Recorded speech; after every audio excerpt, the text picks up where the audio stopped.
1, 2. Yo. Now we come to the payoff. Mic check. This is a test of the emergency broadcast system. Food is a metaphor for information. Yo, get your head around this.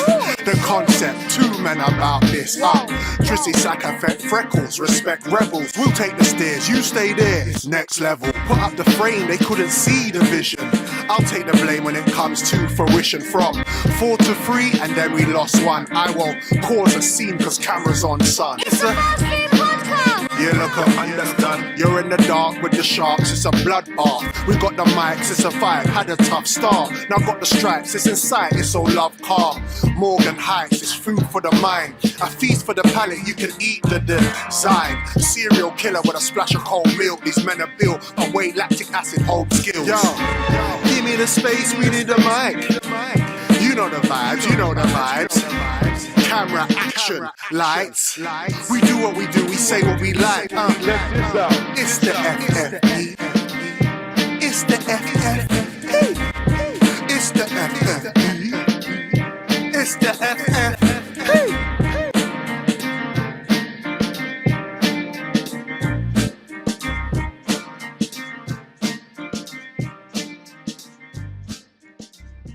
You know what just happened just before I came here? My shower turned on its own. There's a duppy in my yard. And then when I got to the shops to get my Maggie, wifey rang me and said the stool, where I had a loud bang in the kitchen, and they went in the kitchen and the stool fell on the floor.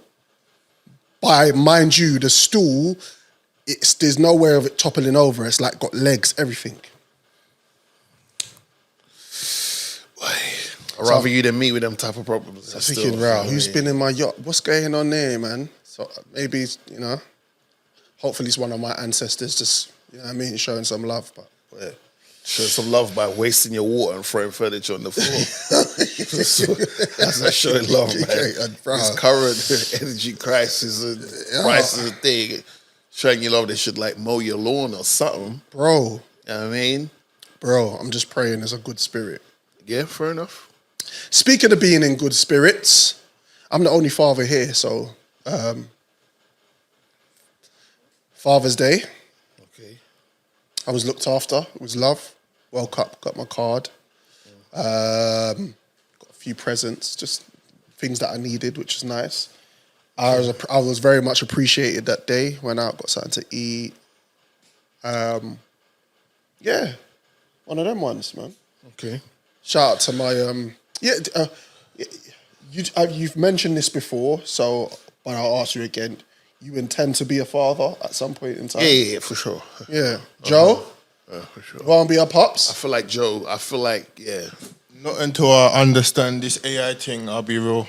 Wait. What's AI got to do with this? Pumping and tumping. No, because, for example, oh, shit. Heights understands the world that his son is in. Right. Okay. By the time I have kids, what's the world gonna look like? how am I gonna help someone navigate the world if I don't understand the world they're entering? Okay. Right, okay. Funny you say that because two things is one for me is always been having the right foundation, because I've seen too many in my circle not have the right foundation and having to see their child, which they effectively have put half in on. Yeah. It's like they're having to book an appointment to go see a doctor, do you know what I'm saying? Yeah. It's stress. Like the fact that you have to pre-plan and navigate and arrange to see your child is fucking weird to me. Yeah. Hence why I'm not in that situation, because I refuse to be in that situation. I don't want to be in that situation. I don't know what the future holds for me, but I refuse to be in that situation, bro, where I have to call you up on a Monday to arrange something on a Sunday, and then you hit me with I'll get back to you and let you know. But also, another part of that is I'm sitting back and sometimes I'm like, yo, this world is so wild right now. Do you want to bring a child into such world with the way it is? But it's a juggling act, isn't it? Or you could look at it as a child that's already here could need somebody.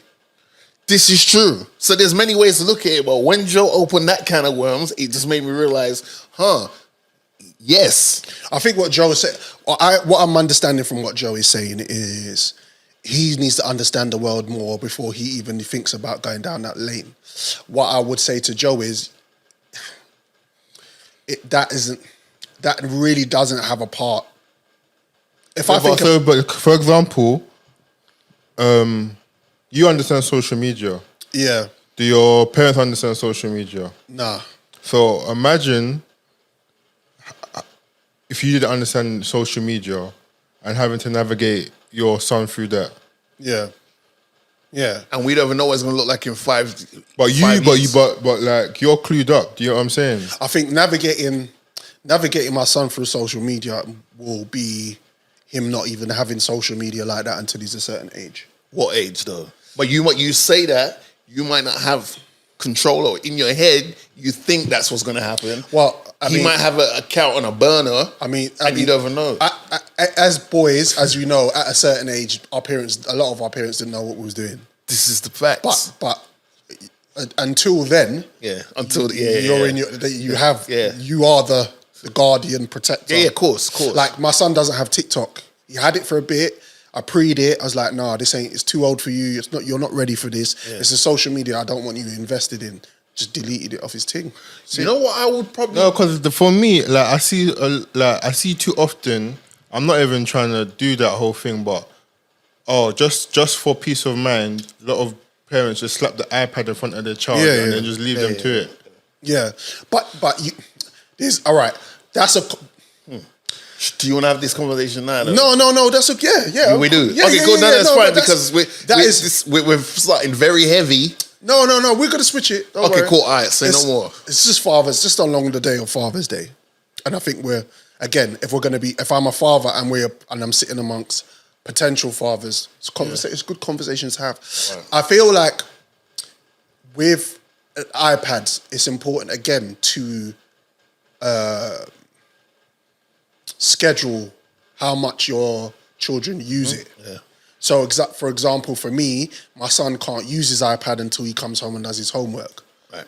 He can't use his Xbox until he's got and a lot of the time, even when it comes to his Xbox, it's not till Friday and weekends because I want the weekday for him to be focus on his education, focus on after school stuff, his health, whatever. So, a lot of the time, what parents do, which is difficult if you're a single parent, the iPad is actually become a crutch because you're trying to juggle 101 things.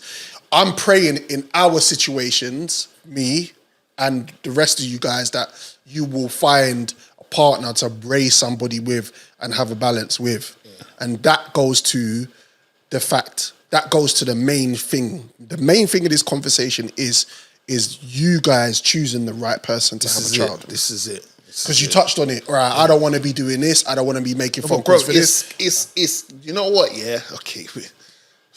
Yeah, but just do it. It's just the four of us here chatting. Yeah. You know what I mean? Yeah.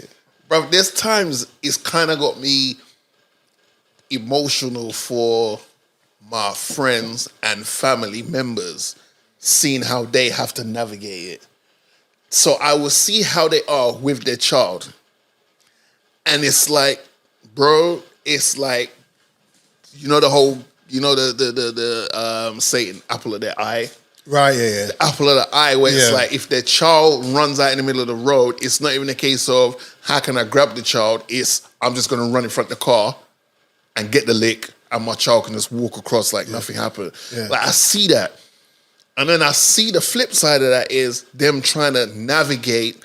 It's almost like, bruv, it's sports analogy time, sorry ladies. It's like them man have an agent and they're trying to arrange the terms with the club of how they want to sign the contract before they sign it. Yeah. And it's heartbreaking. You hear them man go from having big bass, silverback gorilla tone in their voice to like, oh well,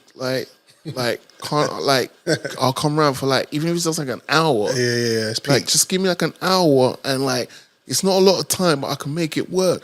bro, that messes with my emotions, bro. I'm a Gemini anyway. Yeah, but so like, but it's just like, but this is the foundation is key. But this is the thing, and this is what a lot. I'm going to speak to the men, and I'm not perfect by any means. But what I did do was I made the right choices. Right. So and making the right choices. Give yourself a round of applause, bro. Yeah, same. Do you know what I mean? It's making the right choices. Yeah. It's so valuable. I can compare it to thinking about your future as a human being. That's it. Like you being, I don't know, 15, 16, you're near the end, you got your GCSEs coming up, and you should really be thinking beyond GCSEs. You should be thinking beyond your college if you're going, university if you should be thinking ahead, because when you get to that 20, 25, what do you have? What choices have you made? Have you made that choice? And because of peer pressure and certain things we do, and women in the Western culture are mad. I don't even know how it is because I'm not outside like that, but I'm guessing for you, man, it's a different... You see what it's like when I'm in the party. Yeah, it's crazy. Yeah. So, but again, we as men need to be leaders. So you have to fully take control of your decision making when it comes down to that choice of a wife, that choice of what your child does, that choice between you. Obviously, there's compromises as a family. Can I just say I don't like that question you got? Like, but yeah. I was gonna ask. We might have to skip over that. I don't like that. I don't like that question. That's an attack. That's an attack. Sorry to interject. That's an attack right there, bro. I was just minding my business like, Rob, man is really spitting, and then my eyes just. I was like, what? Let me ask. I agree though with Drizzy, because even like when I see blended families, when I just see like a whole bunch of now we've got a child but we're not together no more. For me personally, like I've already said, I said once a child is involved, no one's going anywhere. Yeah. Like, what do you mean I got to call you to come and see my son? Yeah, but I keep this is the thing. What I'm hearing is the negatives. No. What I'm hearing is this could happen. Anything can happen, right? But okay, let's put it like this. We're not hoping that happens. We're not wishing that on ourselves. It's just the fear. You've got to go through life with a little bit of fear. I don't care who you are. You have to have a little bit of fear in your life, bro. And that's one of my fears. It's not even about. I don't think it's even about having fear. It's just about planning ahead, because life can throw anything. But that's what. Yeah, but you don't want to over plan either. Yeah, but this is what I'm trying to say. Like, a lot of us are knuckleheads. Yeah. A lot of us make shitty decisions and have shitty outcomes. Yeah, and then we look back. I've got brethren who've made bad decisions, and they're in their 40s, they're my age, and they're looking back at their lives, and we can pinpoint it. I can sit down with them and go, when you buck my girl up the road. Hence, which brings it back to when man like, Jojo Montana said, sometimes a Zash will save these things. Yeah, a Zash. Here we are. Yeah, like things like that. And it's weird because I didn't know what a Zash was until he said to me. I just thought knock one out before you go link a ting, or I'd be online. I remember when Facebook just came and just Messenger just popped off. One thing I wanted to crack on, she was like, you was playing with yourself over Messenger? No, I was on the Messenger saying, look, come through. Watford, some Watford thing. She was so buff as well. Some Watford thing, come through. She's like, yeah. And I was waiting. Claim or not? We're not doing that. No. Okay, cool. All right, and I'm having a conversation with her, and I ended up just knocking one out. And then it was just like, what the fuck? Right, so I'm going to call her a cab, get paid for the cab, get her here, just to be, and I don't want to, the Zash. Wait, sorry, hold on. The Zash. Sorry, hold on. That's how you say it, innit? Zash. Yeah. Sorry, listen. We're not skating over that. Yeah. So, words were typed. Yeah, come through. That's what did it for you. Come through. No, words were typed. I was getting horny, and then I ended up just knocking it out. You lot were having a transcript conversation. Yeah. And then I flicked on the porn. I just flicked on. Oh, okay. Yeah. Because you didn't say that at first. No. I thought it was like some Murder She Wrote opening intro for the show typing, and then you just was like, "Oh, this is enough." No. I was just okay. But again, it's easy said than done. But I feel like becoming a father, becoming a man, becoming a leader is down to choices. We're not always going to make the right choices, but they are fundamental ones, right? That you can make that actually changes the course of direction of where you're going to go. A canon event. Yes. Simple as that. So you lot shouldn't be your aim shouldn't be, I don't want to be the dad. Your aim should be, I want to be the guy that my missus loves, respects. Hey, no, hold on. Wait, no, like that. Let me put some bass and credit on myself, bro. You see me? Yeah. I'm gonna be one of the best fathers. Talk about it. On earth. Talk about it. Listen, my child. Oh my! Look, I'm not really. You know the old saying, yeah, you just want to have a healthy child. But Lord knows, if my first child is a boy, holy moly, guacamole. Listen, he might go on dates talking to a girl and might be talking. He might be like Kendall in Succession. How he talks about Logan to other women, to the point where women were like, right, you really talking about your dad a lot, innit? Because I'm going to be that guy. You have to be. I am going to be. You have to turn up. Because my motto is, kids don't know the value of money. You have to turn up. But they know the value of love and attention. 100%. So you can give a child everything they want, material-wise, but if you're not there physically, it doesn't add up, bro. You got to be there physically as well as. Yeah. And, bro, listen, and I've learned from... listen, I'll give you your flowers. I see how you are with Shia. I see how my boy like Daniel Hartz is with his kids, my brother Cadian. Like these guys, the Cadians of the world, the Daniels of the world, the Ricardos of the world, my actual older brother, Mervin, like these guys, I see how they move with their children, and I'm like, okay, I can fall back on seeing these experiences in examples, real time. exactly. Yeah, examples. And that's another thing, examples. If you're around Jay, if you're around mandem that are not really good examples of being fathers, trust me, that's gonna affect. Yeah, for sure. So when your decision making in that time should be about surrounding yourself with people who do this. And asking questions and being like, women talk about having babies all the time. They sit around, I'm 9 months pregnant, 6 months pregnant. Men, we kind of go through a stage where we find a missus. Some of us just disappear, man. That you've said, we've seen and that. And then others make the wrong choices and then bring around a girl that man have been through, and then 6 years later, you got a child with her and wondering why she's still on a fuckery. Because you met fuckery. Do you see what I'm saying? So that's what I would say. But shout out to all the fathers everywhere. Before we wrap up on that, like I saw an interesting tweet that came out on Father's Day, and I was just like, you could have done that on Saturday or Friday or Monday, but you chose that day, which is a Sunday. And it's like the tweet was about, if you go on a date and you spend X amount of money, it's like one of few things, like one, you ain't got the sauce, or one, shake that into you, or one, you all about. And I was just like, it's an indirect, like, do you know what I'm saying? It's like an indirect pop at the man them on this day. You know what I'm saying? Driz, for the life of me, please, let's not give that Okay, all right, cool. Say no more. All right, let's move forward. It was just the timing. No clout. You seen it though, right? It was the timing. In this life. All right, say no more. In this life. Listen. It was just the timing. I was like, really? That's one of those, I'll turn down the money. All right.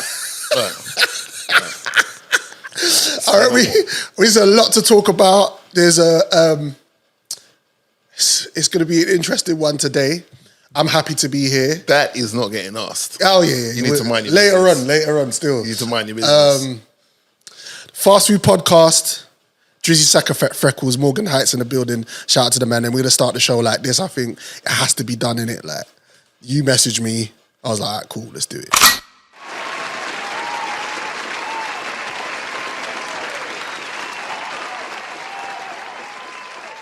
Welcome to the Fast Food Podcast, people. He goes by the name of Drizzy Saka Freckles. And he goes by the name of Morgan Twerk Franklin Heights. And we are two of your illustrious co-hosts today. And for those of you for the first time, the food in the title is a metaphor for information. And we are here to bring you food for thought, soul food for the mind, and a feast for The palette. You done know, they done know. Before we kick off the show, we are available on all relevant DSPs. That's Spotify, iTunes, and Google Podcasts. These episodes are also available visually on our YouTube channel, which is Fast Food Podcast TV. Please share, subscribe, hit the like button. Also, click the notification bell for instant updates when new episodes drop. Shout out to JoJo and Tyler. Each and every time. AKA the thug from the south, AKA the dry foot barbarian, AKA the best cameraman in the world. Good to see you, my brother. Shout out to JJ, young JJ in the building once again. Good to have you here again, my brother. You done know, Drizzy. It's been an eventful month. How has it been? Like, what's been going on? In fact, I rang you the other day just because I just wanted to check on if you was alive. Sometimes the messaging is not always. Yeah, I hear you. You know, it's not. It's messages are just like things that need to be said, but you're not really checking on the person. And I was like, raw. What's going on with Drizzy? I hope he's cool. You get me? Summer's here. I'm just trying to get with certain family members and friends now. Yeah. Like I just sorted out my garden, got the barbecue out the other day, so I'm gonna be doing a lot of cooking this summer. Yeah. Yeah, man. Everything is everything, bro. Just been the last week, it's like my mom hit me up and she's like, oh yeah, just to let you know, this is. Like, people say, oh, you're too relaxed and nonchalant, and I get that, and I'm trying to do better. But sometimes it's just like, I try to be cool, because it's like, if I keep a cool head, then it kind of makes everything and everyone around me keep a cool head. Right. I was like, oh yeah, hope you're good, baby. Just let you know that, we're on course, or we're on the course of like a potential hurricane and all that. But I hope you're okay, and like, I'll keep you updated. Okay. I'm like, well, hold on. First of all, yeah, I just drop the H word in the middle of a conversation, checking up on me. But by the way, little hurricane. But no, everything's cool. I was a little bit. It passed, or it from what I understand, it's passed. Because I was like, all right, mom, because she's like, oh, we might lose this and that's. All right, mom, just keep me up to date. If you can't call, hit me up on the beauty of WhatsApp. Just hit me up on WhatsApp. Just give me the updates so I know what going with the war going. Yeah. Like, do you know what I mean? Because, yeah. So that's calm. So I was stressing about that a little bit. But the thing is, like, I don't show it publicly. Like, if you go on my socials or whatever, it's business as normal. Of course. Do you know what I'm saying? Like, at the start of the year, I thought, you know what? Yeah, I'm going to dedicate a post every day to a certain female of color. Oh, I see that. That's the correct way to say it. But like, because I'm just like, you know, let me shed some light. Instead of just talking about it, let me be about it. So like every week since the 1st of January till now, I've been putting up a post every day of a particular female. And I'm going to do that until the end of the year, because I'm just like, let me just spread some, do you know what I'm saying? Show love. You know what I'm saying? But sometimes I'll be at home just like, bro, it's really, but I don't stress about stuff I can't like outside of my, do you know what I mean? Like my areas. You know what I'm saying? Like I don't stress about what's going on outside my house or outside my circle. Things that you can't control. That's what I was trying to say. Shout out to little Jay in the building. So I've been doing that, and like just other things, and I've just been monitoring things, and I've been like paying attention to things, and shout out to the people them that always post up when they're going gym and that, but they don't consistently keep it consistent. So they do it for like 2-3 days and they drop off. Like, we don't care. Sorry, we don't care. Do it for you. Keep a mental journal or your phone. But like, you know, people that will gas up like day one of da-da-da-da-da, and they're showing you pictures of them in the gym, and then come by Friday of that week, nothing no more. What happened? Because you're putting unnecessary pressure on yourself to keep doing these things. True. And then people hold you accountable for it. And I feel like, well, if you don't want to be held accountable for it, just don't post it. Yeah, facts. Whereas my motto is, kill them with the silence. Just do what you got to do, and then you show out. And raw, your moves, you looking kind of. Yeah. You know what I'm saying? Yeah. But other than that, bro, I've been good. I respect it. People in my circle been good. Yeah. Those that matter are good. You can't check for everybody. No, you can't. Do you know what I'm saying? But those that I check for, Yeah. who appreciate being checked on and will check on me, are good. You know what I've been checking on? Checkers. Women's foot bottom. I did a school run the other day. Okay. And I'm dropping little man off, and I just sometimes I try to keep my eyes down on the floor just because I don't want to have too many eye contact with mums. Because certain mums that go to the school. Yeah, I mean, I mean, like, you know, some decent mums that go come there hit them still. with your head top. But I'm looking on the floor and I'm looking down and I see one. Oh, what was it? A warehouse? Come on, you gotta relax. I see this foot, bro. I see the foot. I was like, okay, she don't look after her feet. I see the back of her foot, and I was like, nah, this is when disaster strikes. Busta Rhymes second album. Bro, like cracks in it, skin coming off, rare. So I did, it was almost like a little mental exercise I did on the school run, checking mum's feet. Oh my gosh, is it a daily routine now? And it was about, I would say, 80% of the women that went to the school don't look after their feet, bro. Okay, but is that due to them having more important things Nothing's more important. I'm just trying to shoot them some bell, bro. Nothing more important. Whether they're like a single mom and they got like multiple kids and that's the least of their worries. You see what I do with my wife when she's with me at home and we're watching TV? She puts her foot on me and I check it and I make sure everything is, the peripheral is right, and I check all the signs, check the heel. I will cream it, I'll file it, everything. She don't leave the house. Respect that. My it's not happening. Yeah. But I don't know certain man's girl what certain man girl are doing, bruv. But So are you a foot connoisseur? I'm a foot connoisseur. Oh, from day. Yeah. Have you not been listening to the pod?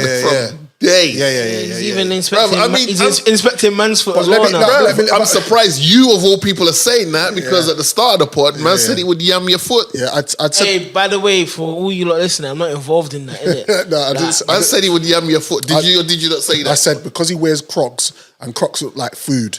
It looks like his foot looked like something I would eat.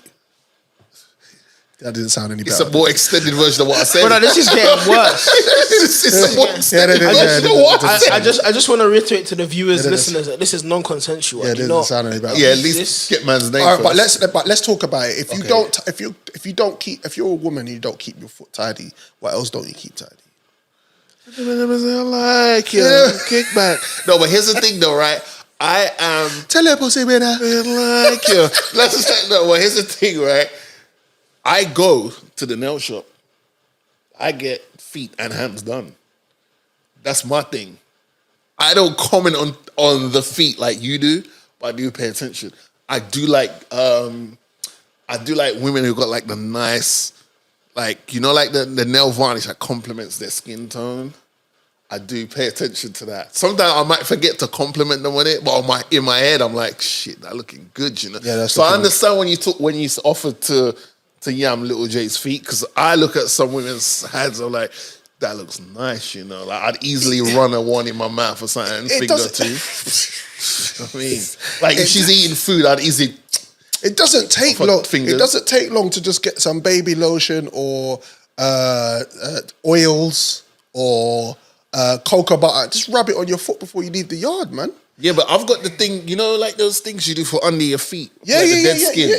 Like in the meantime, between time, you can't get to the appointment of getting in the shop. You can still do that just to pattern it up until you know what I mean? I hear you, bro. And a little manscape. Shout out to Manscaped. Yeah. Anyway, yeah. But so what? What, Manscaped? Yeah, they don't pay me no money. Oh yeah, you're right. They sponsor us. Sorry, you're right. Sorry. Shout out to the women. Turn that around, man. Shout out to the women that do tidy their feet up and all of that. Yeah, no, big up the big. Yeah. For sure, one of the for sure. mums messaged me because I put it on Facebook, and one of the mums messaged me and said, "I hope that wasn't me." I said, "I actually didn't see you today, so So that wasn't a no, or it wasn't a yes. You know what I mean." That was a possibly. The Fast Food Podcast. Let's crack on. The reason why we need to crack on because a lot's going on, and I feel like we should start with music today because so much in music has been happening. Right. So first and foremost, I wanna show you like this. If you don't know, get to know. Killer Mike's new album. The thing is I don't want to go. I don't want to go on record yet and say classic. That's too early. I don't want to say that because it's only been out like a week. That term classic gets thrown out. Exactly. It's too early. What I will say about it is definitely a repeatable album. It is definitely an album that it's now just like it's my go-to at the moment. My favorite tune off the album at the moment is this joint here.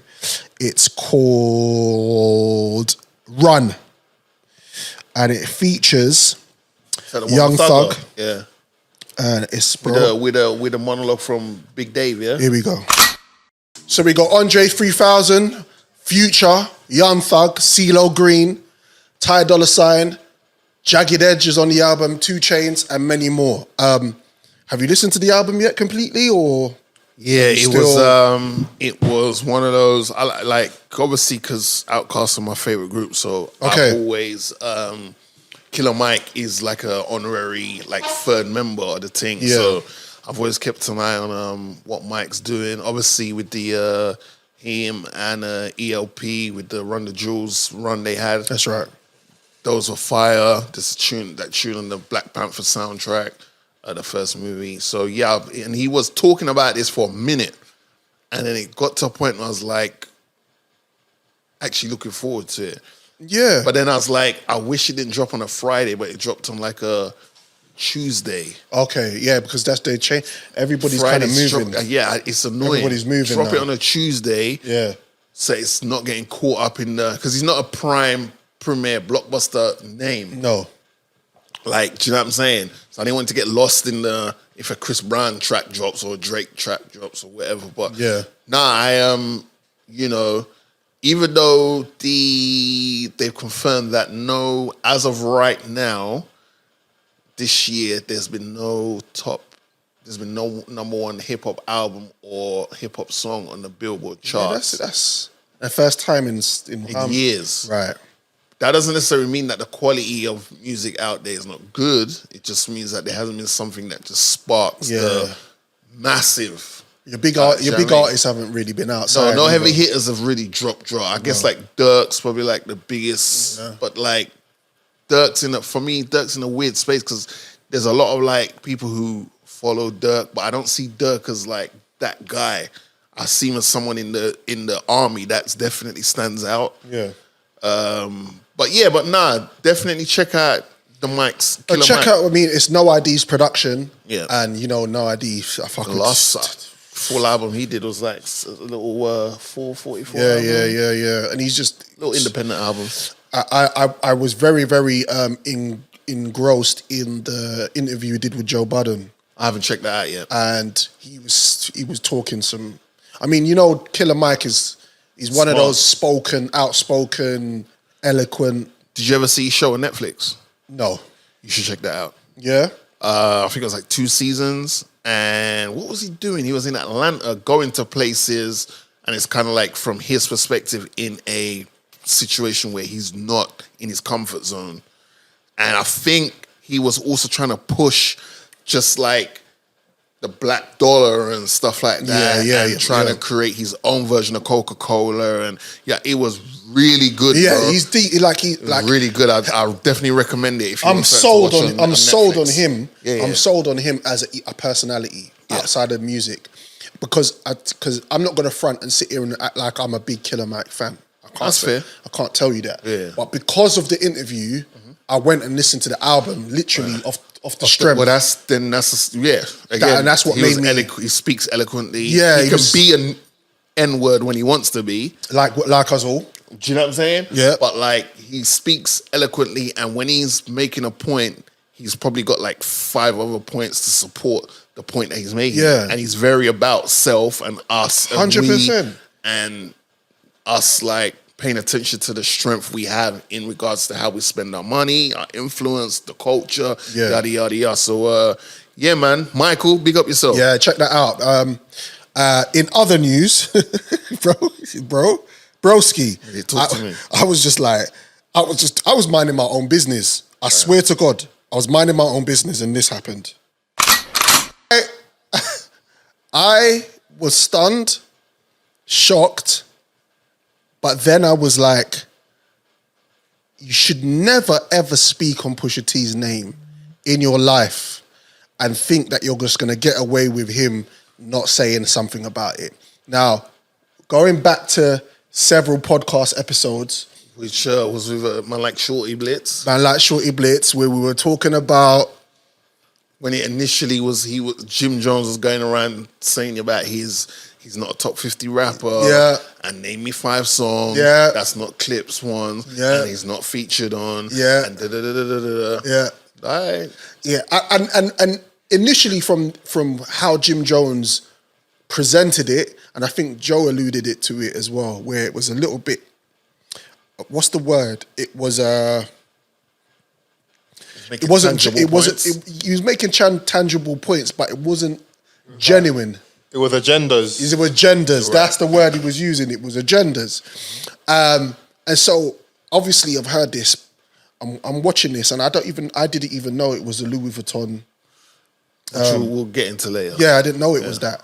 I was just like, okay, I'm watching this runway thing, and I'm hearing everyone talking about this is the diss. I've listened to the lyrics very closely, and he hasn't said anything. He's just bare subs, submarine shit, right? You know who's good at doing subs? Just to draw you in. Who? Yeah. There's another guy. Yeah. That guy. Yeah. He's good at doing the subs. Yeah. Just to hit you with a... Just to draw you in. Hit you with them little jabs, just to pop you with a haymaker. And I was like, okay. Let me see exactly what Jim Jones said originally. This is before Breakfast Club. Yeah. Jim Jones was disrespectful. I did say that on the pod. I didn't like I didn't like the way that Jim Jones, when he initially was talking about Pusha T, saying that he doesn't hold any weight. That's not genuine. I did say that on the pod. That's not fit. That's a lie. He also said, what he asked a question: what puts him down as what has he done that puts him on the greatest rappers of all time? Okay, well, one of the greats we have, who's mentioned as one of the greats of all times, Mr. Dwayne Carter. Yeah. Known to the rest of the world as Lil Wayne. Yeah. He would willingly or unwillingly tell you that he got some of his dress sense from Pusha T. Right. Because that was one of the things he brought up, right? And again, it brings back to the point of this guy, I won't say them because it's just him on his own, so I won't say the Dipset, but this guy focuses on the wrong thing. Right. Which goes back to the verses. You lot came out like you lot thought you was on the Louis Vuitton model walkway. We're going to war. Jadakiss is in there with a t-shirt on, camo shorts and Timbs. Ready to eat. You're coming out there like you're on the red carpet of a premiere. Yeah. And what happened? You got your head top taken off. Right? You're talking about, who's ever wanted to dress like Pusha T? That's not the criteria we're talking about because there's some MCs that dress like bums and they got bare money. Yeah. But when it comes to spitting, they can spit. Second to none. So that never sat well with me. But carry on. But to defend Jim Jones in just for a second, he did say that Pusha T is nice. He did say he was nice, but it's a backhand compliment. But he said he was nice, and then he went back on it. He went back on it and was like, he doubled down. Yeah, it was disrespectful. It was a very disrespectful thing because this is how I looked at it. Even if you don't like each other, cool, and you lot got your own allies and whatever. Jim Jones is somebody who I look at as somebody who respects the culture and understands who's who. Now, whether you're an MC like me, when I was outside, I thought I was better than everybody, but Asher D didn't go unnoticed, and Dizzy Rascal didn't go unnoticed, and the rappers that were in my circle, Kano, didn't go unnoticed. I'm on taking off their head top, but the respect was always there. The situation with these lot, with Jim Jones is too much disrespect. Anyway, so obviously Pusha T's dropped it. He's dropped that, bro. He dropped it. Like the whole how they did that How he actually did that was cold-blooded as well when you check it. Like, Yeah, if you think about it in comparison to what happened afterwards, yeah. There was no run-up. There was no little, you know how the internet, you know what the internet's like. Everyone wants to be first or something. There was no one who was like, oh my gosh, they leaked it. Or it's like, oh, boom, boom. And I thought it was again, we'll talk about it later. I thought it was a very well put together fashion show. Yeah. It was almost like if a fashion show took place in Wakanda. That shit looked amazing. Yeah. We'll get to that. So Jim Jones obviously goes on his IG, smiles, laughs, cackles. It's not a top 50 verse. Yeah. And laughs. And so going forward, he decides that he needs It's not a top 50 verse. Right. And laughs. Okay. He goes on his IG once again. These internet gangsters. He goes on his IG and laughs and says it's not a top 50 verse.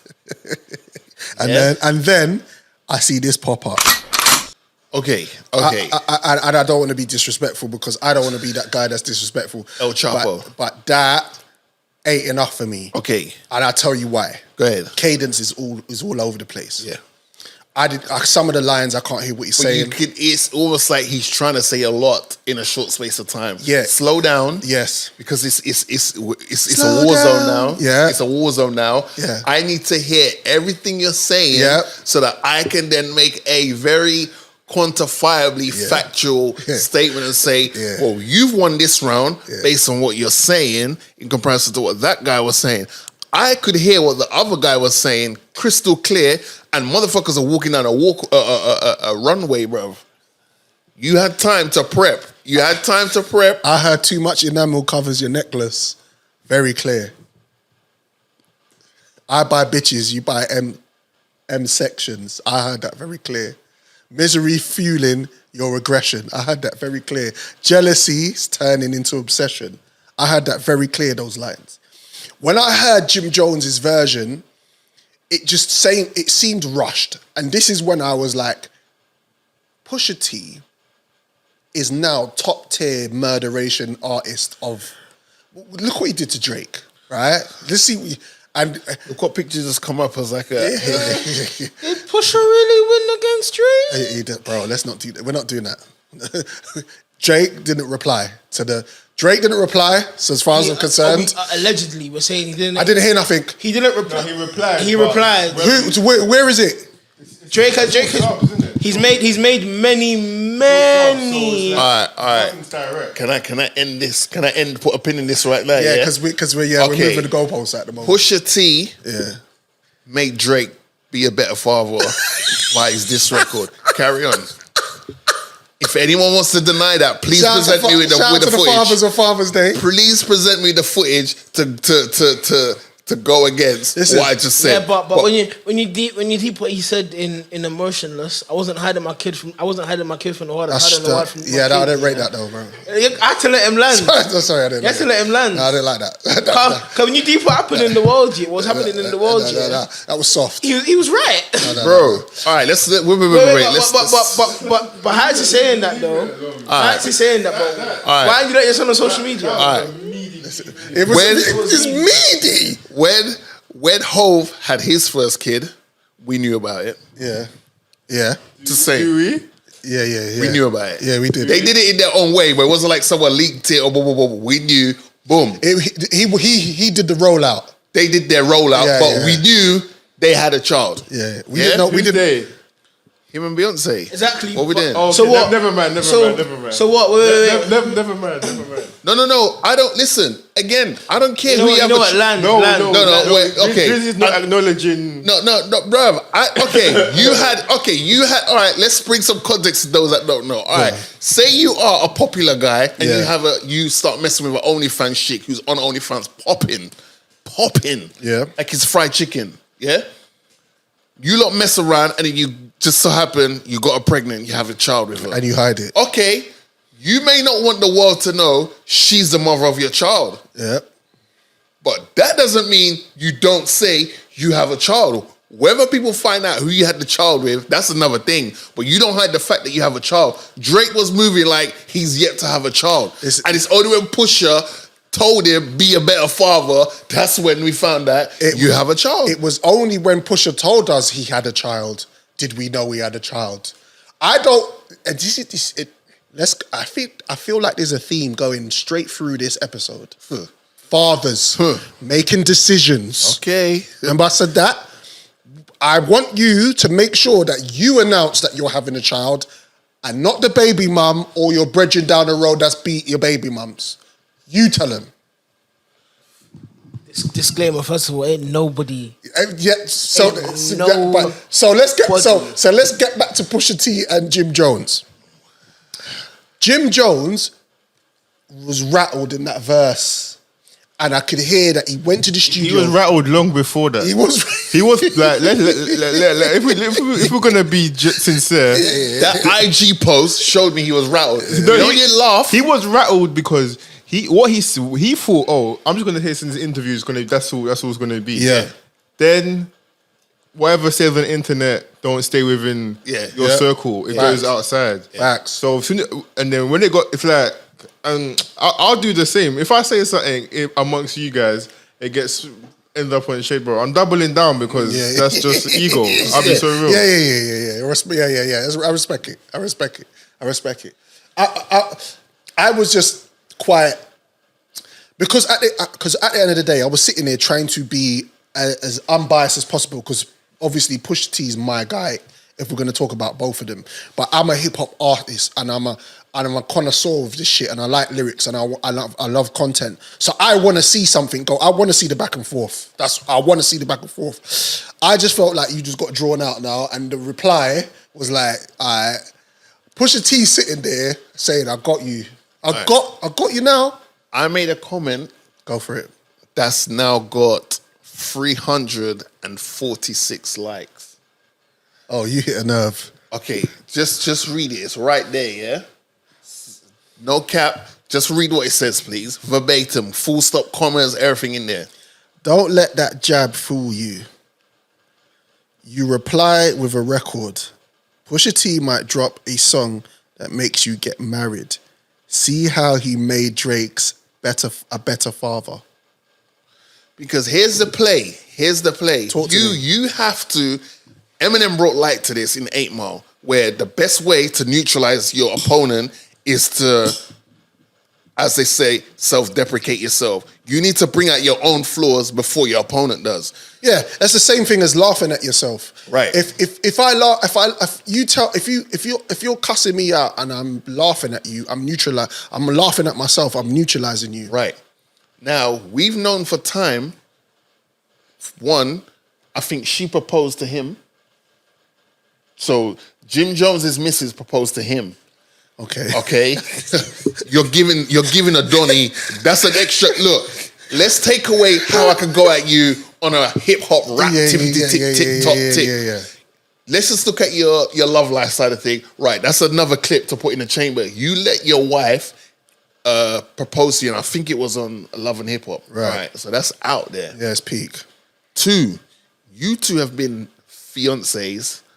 I feel like, bruv, first the Fat Boys break up and every day away. Bruv, they've been fiancé. How do you say as a couple when you're not married yet? Fiancés, right? Yeah, engaged. That's the word. Thank you, sir. I'm a bit lightheaded today. You lot have been engaged for at least 15 years. What are we waiting for? Yeah, what's going on? Clip number 2 in the chamber. You're giving it another clip, and I feel a lot of people are overlooking this, but I feel like JoJo may have caught wind of this. Bruv, have you seen Cameron recently? What with Mace? Bruv, right, with Mace, but have you seen Cameron's demeanor recently? No. Bruv, I've not seen Cameron show this much teeth. Yes. For years. Yeah, he's happy. The last time I see you show this much teeth was when he was with Juju.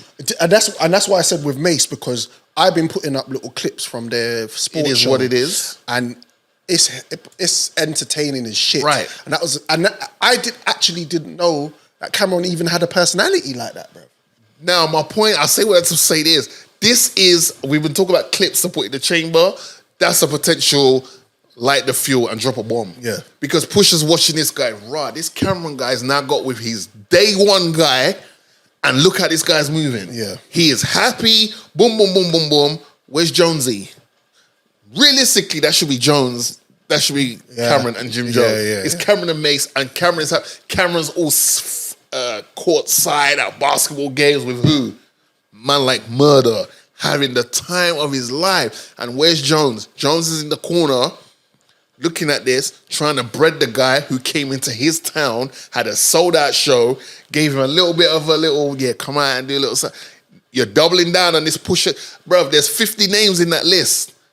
You don't think it's coincidental that you do a show with Drake and that's the guy you're doubling down on? But that's what and this is my thing. Like, there's got to be something in this more than just they don't. He's trying to get the feature, and no disrespect to you, Jones, because you've definitely been flying the flag for Dipset for years on your lonesome. Yeah, but I don't think you're gonna get that Drake verse. Sorry to break it to you, and Drake's not gonna give you that verse until it's beneficial to him. Yeah. When people start saying, that album, next album after that, Drake's a little bit soft and all that, he'll want to go, all right, let me go for something a little bit dirty, gritty, to bring some light back to it. He is not giving you that feature, and Drake has not once stepped out since Jim has been on this Pusha T campaign to be like, yeah. You know what? That's my boy Jim. That's what he's not. Nothing. You know why? He doesn't want it.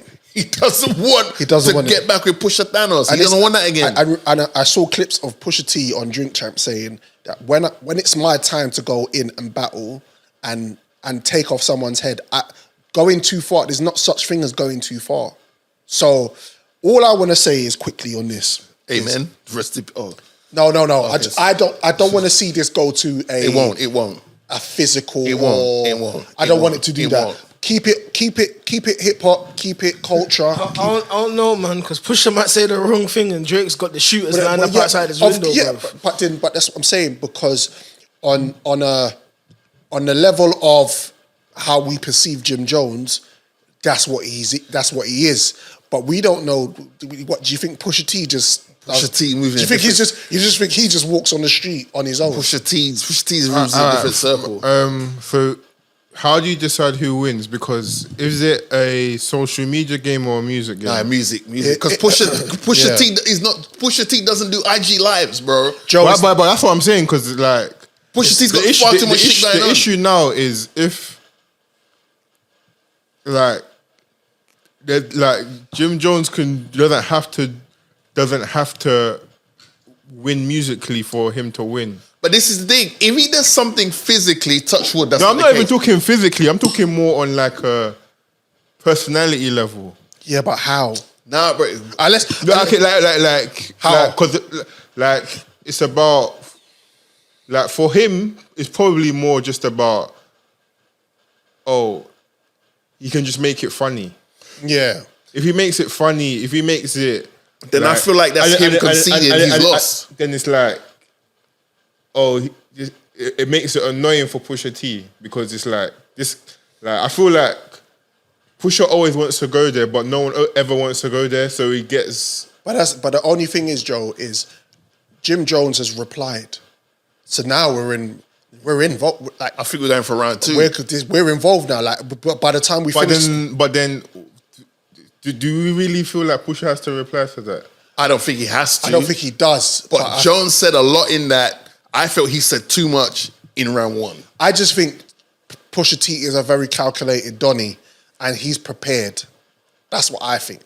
Based on the Drake thing, he's prepared to, because I saw him did you see the little clip of him saying, right, if it wasn't that I was I'm on tour doing this thing right now. Yeah, summer would be over. Summer would be a crazy. I believe that. Because I feel like, like what it is with Push, and I rate that, he respects the craft fully and he understands who he is. He knows exactly where he fits into this ethos of MCs and stuff. But when you disrespect, man, that's all, I feel like that's all a Pusha T has. He has his manhood, he has his craft, and he has, man, that I feel like Pusha T looks at Jim Jones as like, you're all right. and I look at the thing about it is Jim Jones has never been. That's what I said in the episode that when it initially kicked off. Jim Jones is not the rap. He's not a rapper, bro. He's not that. He's not. He's never been that guy. Yeah, but verses show that them man. He's not. Are hustlers. Yeah. Turned rappers. They're not rappers turned hustlers. But wasn't Jim Jones like?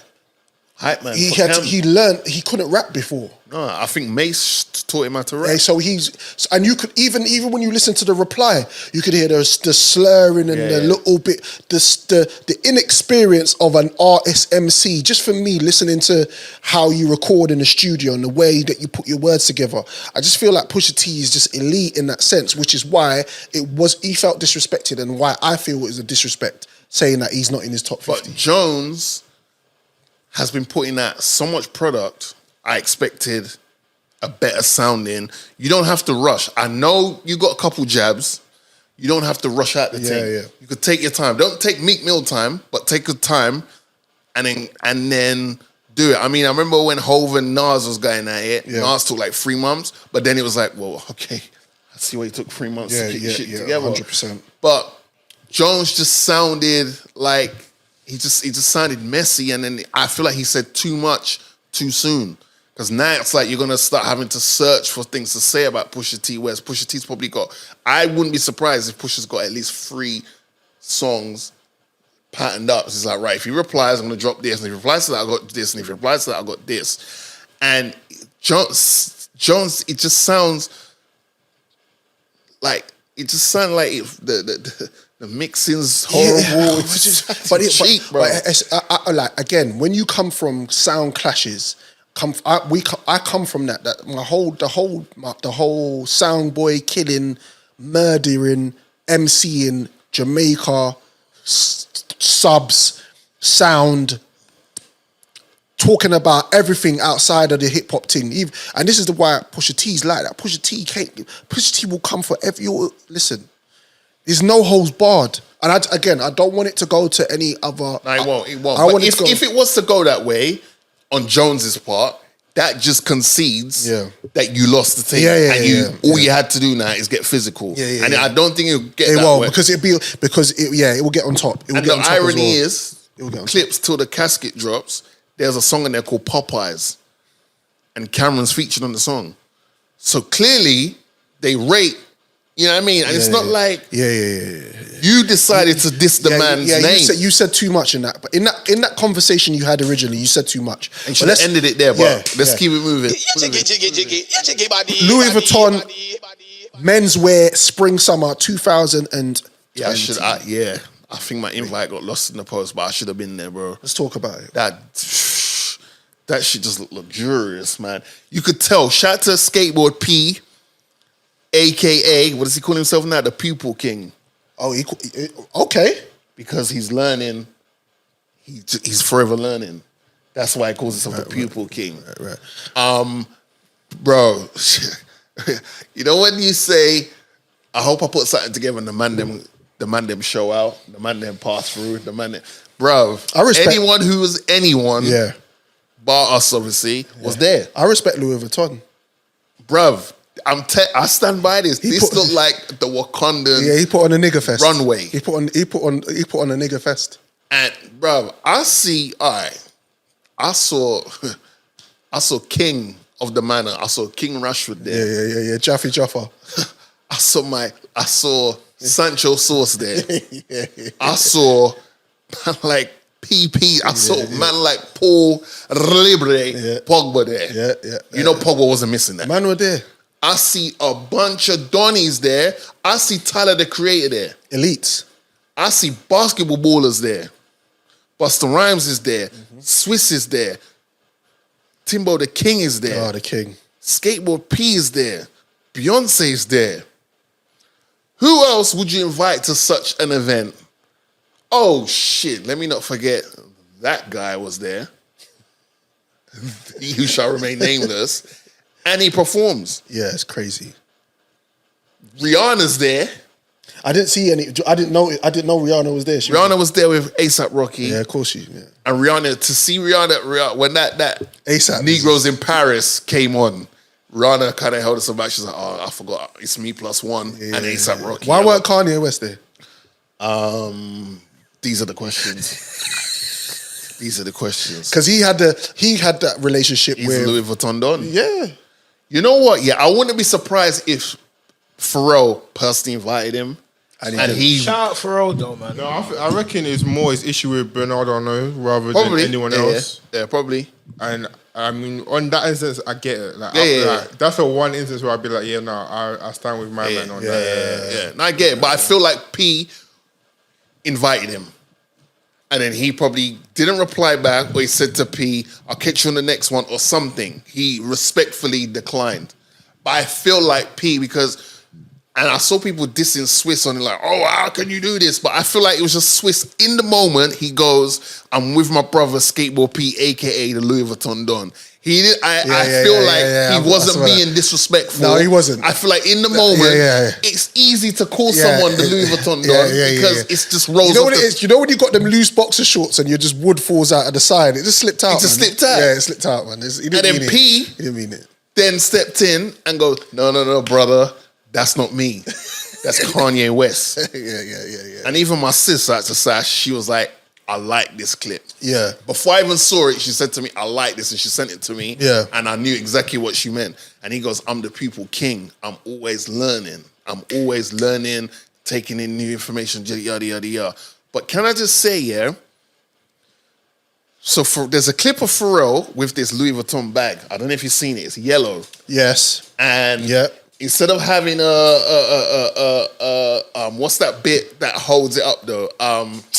Oh my gosh! Yeah, I know what you're talking about. the bit that holds the bag, the handle. Yeah, the handle. yeah. Thank you. I told you I'm lightheaded. Yeah. It's the handle. So it's a weather. It's the weather, and bro, it was a rough weekend in a good way. Oh, whoa. But no, just like being outside and stuff. Okay. Yeah, please. So the handle now is made out of an actual chain, almost like a Cuban links type chain. Oh shit.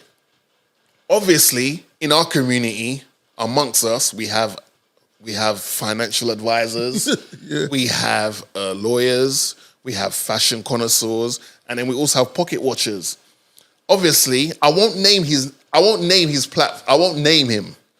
but I have a love-hate relationship with the content he puts on his page, because 1 minute he's very pro-black, we need to stick together, we are the world, feed the world, make it a better place, that. And then on the flip side, he'll put something up to cause, I'm not going to mention his name, to cause that type of engagement that he wants, that outrage. So he puts up the clip of Pharrell explaining the bag and yada, yada, yada, and how it's full of dirt. Bro, you got to relax, B. Yeah, sorry. So he puts the clip up. Dr. And Umar? It's not Dr. Umar, but it's someone underneath. It's someone that definitely goes to the school of Dr. Umar. Right. And then someone's like, oh my gosh. So the bag apparently is worth $1 million. Sick. And someone's like, oh my gosh. He's then like, oh my gosh, Pharrell, you know how many kids you can feed in Africa with that money? And it's like, look. Shut up, man. Look, I understand what you're saying. And I see how it looks that someone who's, let's not forget they worked hard to get to where they are to have and attain such things. But we can't always keep telling people what to do with the money that they've earned and made. Of course. And you don't know what they're doing behind the scenes. They might be more comfortable showing off the more glitzy, glamorous, bright object as opposed to showing you what they're doing behind the scenes to help their community and stuff like that. Because they're like, I'm expected to do this. I don't feel like I need to put this on social media. Yeah. But I'll show you a flex over what I'm doing in the community because I don't want to blow up my spot. Pharrell might have been pumping money into certain parts of Africa for years, and he said, I don't want people to know it's me. Yeah, but I don't like pocket. I don't like pocket watchers. I don't like because if the shoe's on the other foot, what Joe does with his money, what you do with your money is none of my concern, bro. Especially if I haven't contributed to you getting to that point. None of my concern. I got nothing to say. None of my concern, man. As long as it doesn't hurt anybody. Yeah, exactly. Yeah, do you know what I'm saying? You know what I'm saying, so what? You're meant to work hard to not have nice things. So I work hard and then I become a multi-millionaire. As soon as I make peas, I'm out. KFC. As soon as I make pee, I'm done with the podcast. Everything. I'm gone. Facts, bro. I'm glad we're the same wavelength. How about this, brother Jay? Yeah, see. As soon as I blow, whoa. No, pause denied. What the heck, bro? As soon as you blow. All right. Okay. And on that note, Listen, as soon as I got my peas and I'm cool, Yeah. you lot might never see me again. you know, he said he kept his Crocs on when he said what he said. I'm just saying, bro. just saying. All right, well, let's move on swiftly, yeah? All right. Please. I think we're going to do record of the week. That would be nice. But we need to get back to that. Oh, yeah, we got lots to okay. talk about. All right, cool. Record of the week this week is by Nooks, featuring DN1, Morgzy, Robo, and it's called Boiling Point. Check this one out. Fast Food Podcast. Let's go. You are now listening to the Fast Food Podcast. Fast Food Podcast, episode 10. Record of the week is by the one and only Nooks, featuring DN1, Morgzy, Robo, and it's called Boiling Point. It's on all your DSPs. You check that out. Get on it right now. The new video's out as well. Salute to the man them. Done know. So we had an eventful weekend. Yes, we did. So annually, Yep. those who know, those who don't No, I know. don't think it's annually, actually. I think it's every 2 years. Glastonbury. Yeah. Shit. I think it's every 2 years. It's every year, then they take a break after the 4th year. Oh, okay. See? All right. That's say why no you're more. here. That's All why- right. So I swear the last one That's was why you're here. before the pandemic. Okay, fair enough. So they use the pandemic as they call it like a fouled year. Okay, so right, like right, all right. the grass can grow back and all Yeah, that. yeah, And do all of that. Oh, yeah, because Kendrick did That's his the one. thing Yeah, off yeah. the back of Mr. Yeah, yeah, Right. Okay, cool. All right, say no more.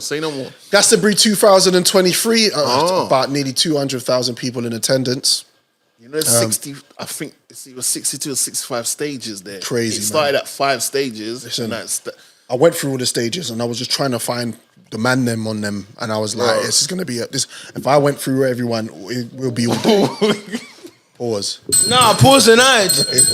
Pause denied. Yeah, I got my get back. That whole sentence was, I was like, where's it? Like, I was waiting. I think he was back to Bandem, then go through Athens. Hey. wow. Trying to run through the man them. You could tell he was on the Sunday stage. So on the pyramid stage on Friday, we had Steph London. Saturday, Why didn't he respond like that? what did he say? He was just like, Jesus, like, raw, that happened. Oh, yeah. Like, Yeah, it's crazy. It's a lot. It's a lot. She's been outside quite a few times. within 24 hours. Yeah, within 24 hours. Sorry, within 72 hours. Yeah, she's been making headlines. outside, Yeah. Shout out to Steffi. You had H. You had on Saturday on the pyramid stage, and then on Sunday you had man Nas X, and you had what? Well, and then you had Elton John to round it all off.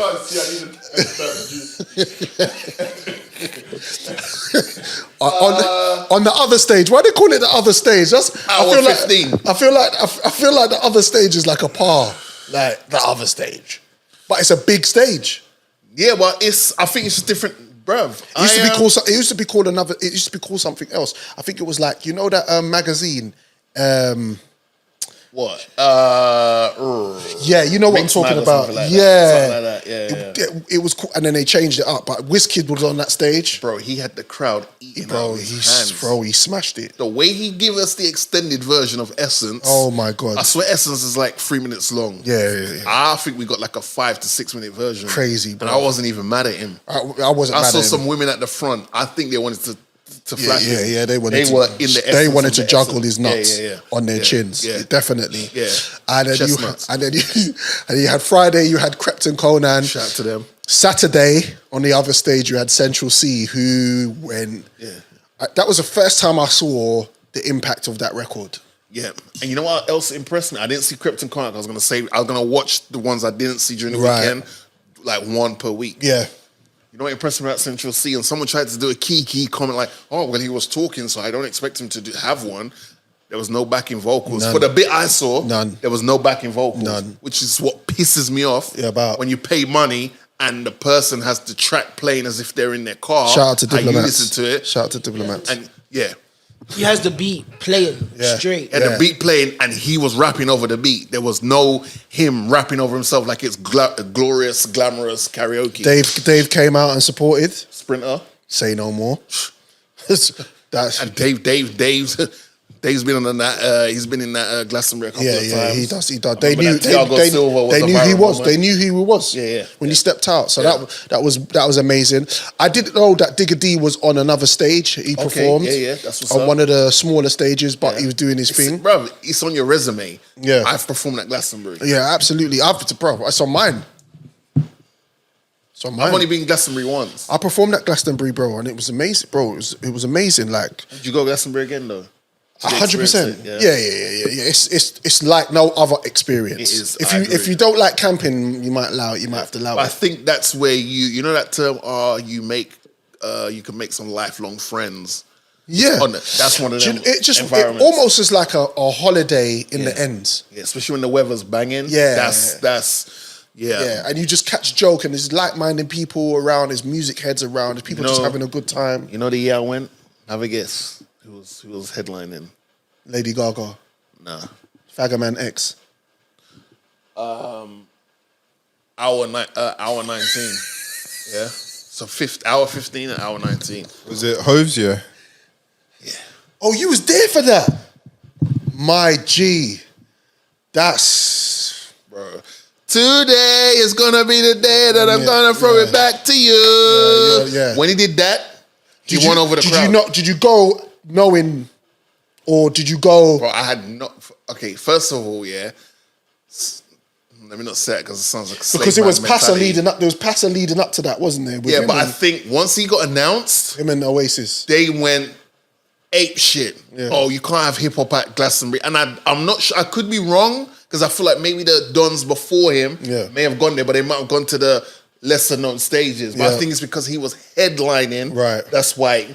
And I think like that was one of the most let's wait and see moments of all time in regards to Glastonbury, because it's like this was the first time a hip hop artist was headlining one of the nights. Yeah, killed it. And a lot of people was praying that it didn't go right. Yeah. And it felt like the world's media was focused on what's going to happen Saturday night when Sean Jay-Z Carter takes that stage. Yeah, it's going to be amazing. He walked out to Oasis because that's where a lot of the backlash was coming. Yeah. Oasis, well, not Liam, but more Noel was like... That's right, yeah. Glastonbury, there's no place for hip-hop. There's no place at Glastonbury for hip-hop. Yeah, and he got put in a spliff. He came out to Wonderworld. Yeah. And then I think he went straight into 99 Problems, which makes absolute sense.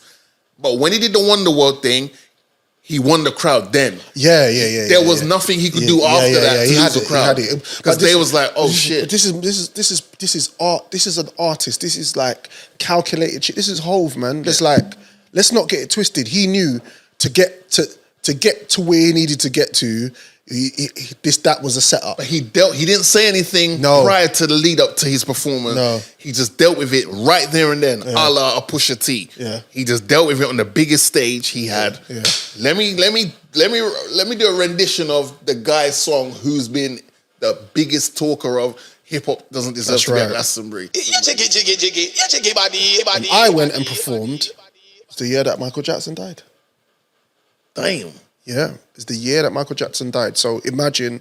Did it break out? I remember exactly what was happening. Yeah. I was on my way to Glastonbury and I was picking up some clothes and blah blah blah, and I'm on the high street. I believe I'm in East somewhere, right.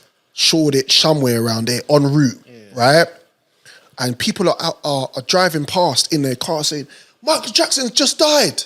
Michael Jackson's just died." So I'm walking. I keep hearing this. So by the time I've got to Glastonbury, it's the news, bro. Like it's the news. We're sitting around talking about Michael Jackson, his hits, his records. Me and shout out to Dr. Mika, who I performed with at Glastonbury. We was having a conversation about the fact that he's a trailblazer, but he had paved the way so much for what music sounds like today, because he felt like, Michael Jackson, he didn't do enough for him in terms of music. Like Clive is a engineer, Right. and he likes sounds and what sounds are supposed to sound like and what. And I was saying to him, bro, a lot of the stuff come from that guy there, bro. Yeah. Like he changed the game. He turned it upside down and he left us. Bro, there's people who June have 25th, mortgages. 2009, bro. There's people who have mortgages at MTV to this day because of Michael Jackson, because he was that guy. Like correct me if I'm wrong, I swear he had the first video on MTV. Yeah, he had the first. Like, He videos were on there like the rock stuff and everything. Right, but he had the one that just bust open the doors, and MTV never looked back after that. No. He ran MTV. Yeah. And I remember I watched that in real time because I remember I was at home and I just remember the news broke and I remember I was watching it via CNN or whatever, and it was the whole, I'll never forget, it was on the LA highway, in the hospital, in the ambulance, going to the hospital with the whole thing that he may potentially, they might be able to resuscitate him and this, that, and the third. And it was just an eerie feeling, like, people, everyone's going to transition at some point. You do. But it's when there's certain people that have like kind of been like their soundtrack to staple your life, like touch wood.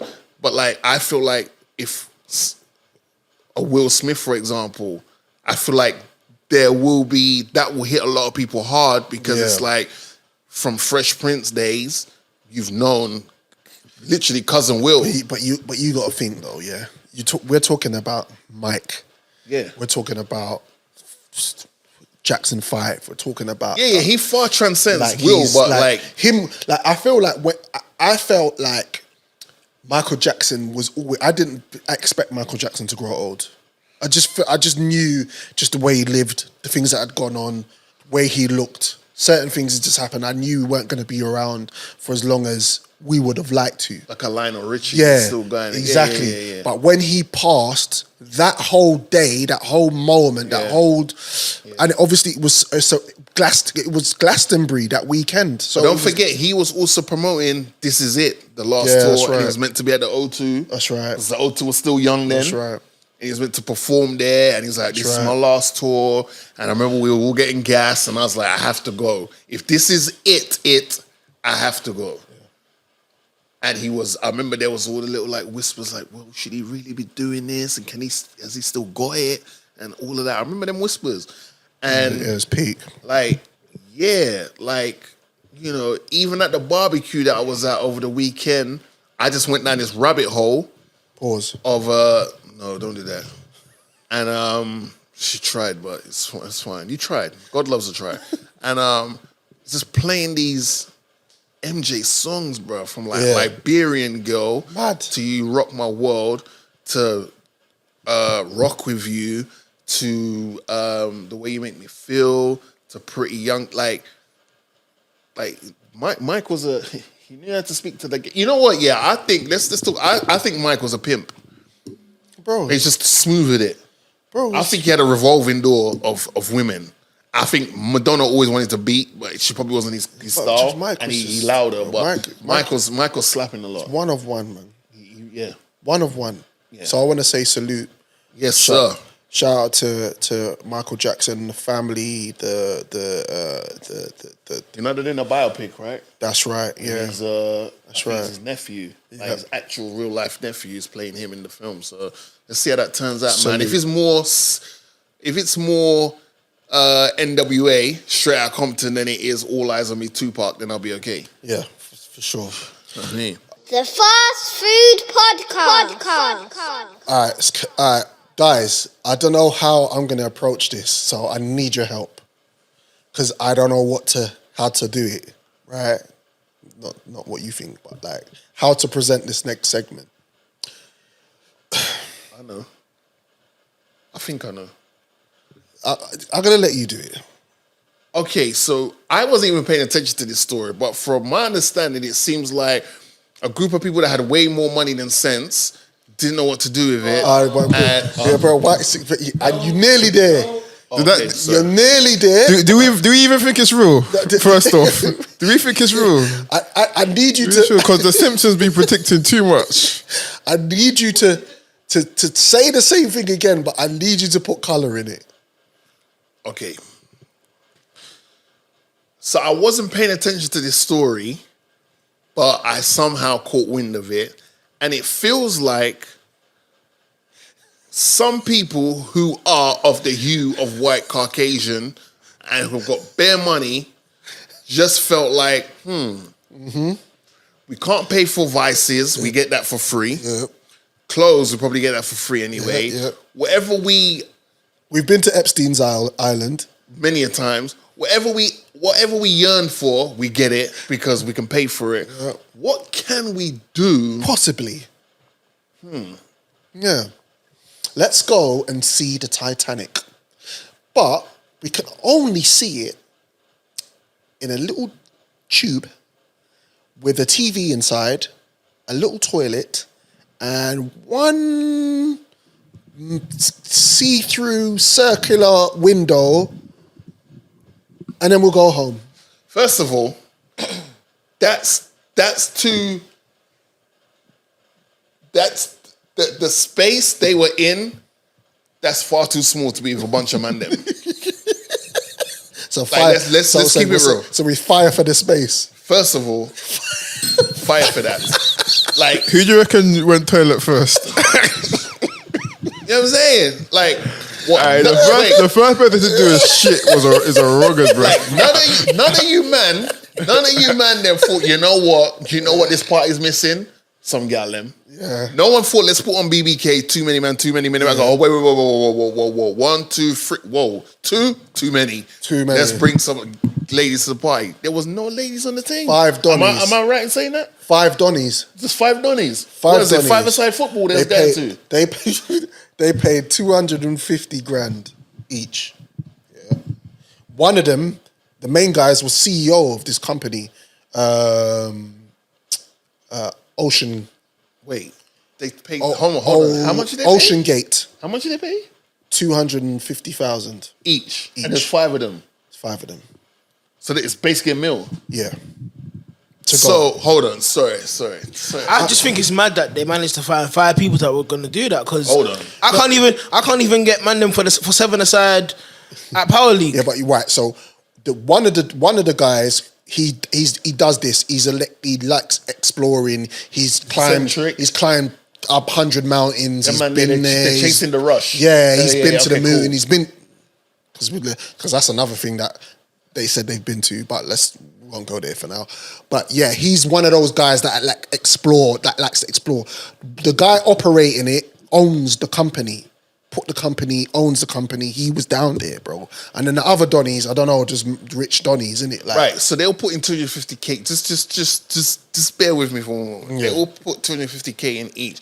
I hear they're supporting the man them thing, and then there's supporting the man them thing. Yeah, so yeah. they're clearly supporting his thing. Yeah. But 250K each. That means collectively it's a mil. No. Meal It's plus. a meal plus. Yeah, meal plus. And no one thought, yo, let's set up a company where we can have a sick VAR experience in the comfort of our own home and go see this thing inside.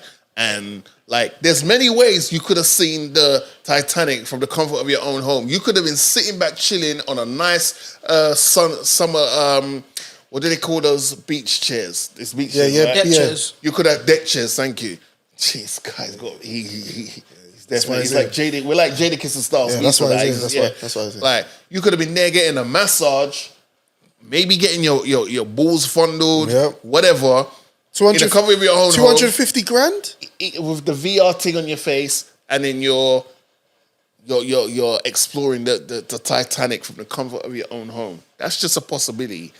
I mean, I don't know all the logistics behind it, but that's just a possibility. So when I was doing some research, I went to find out if anybody else has done it before, and people have.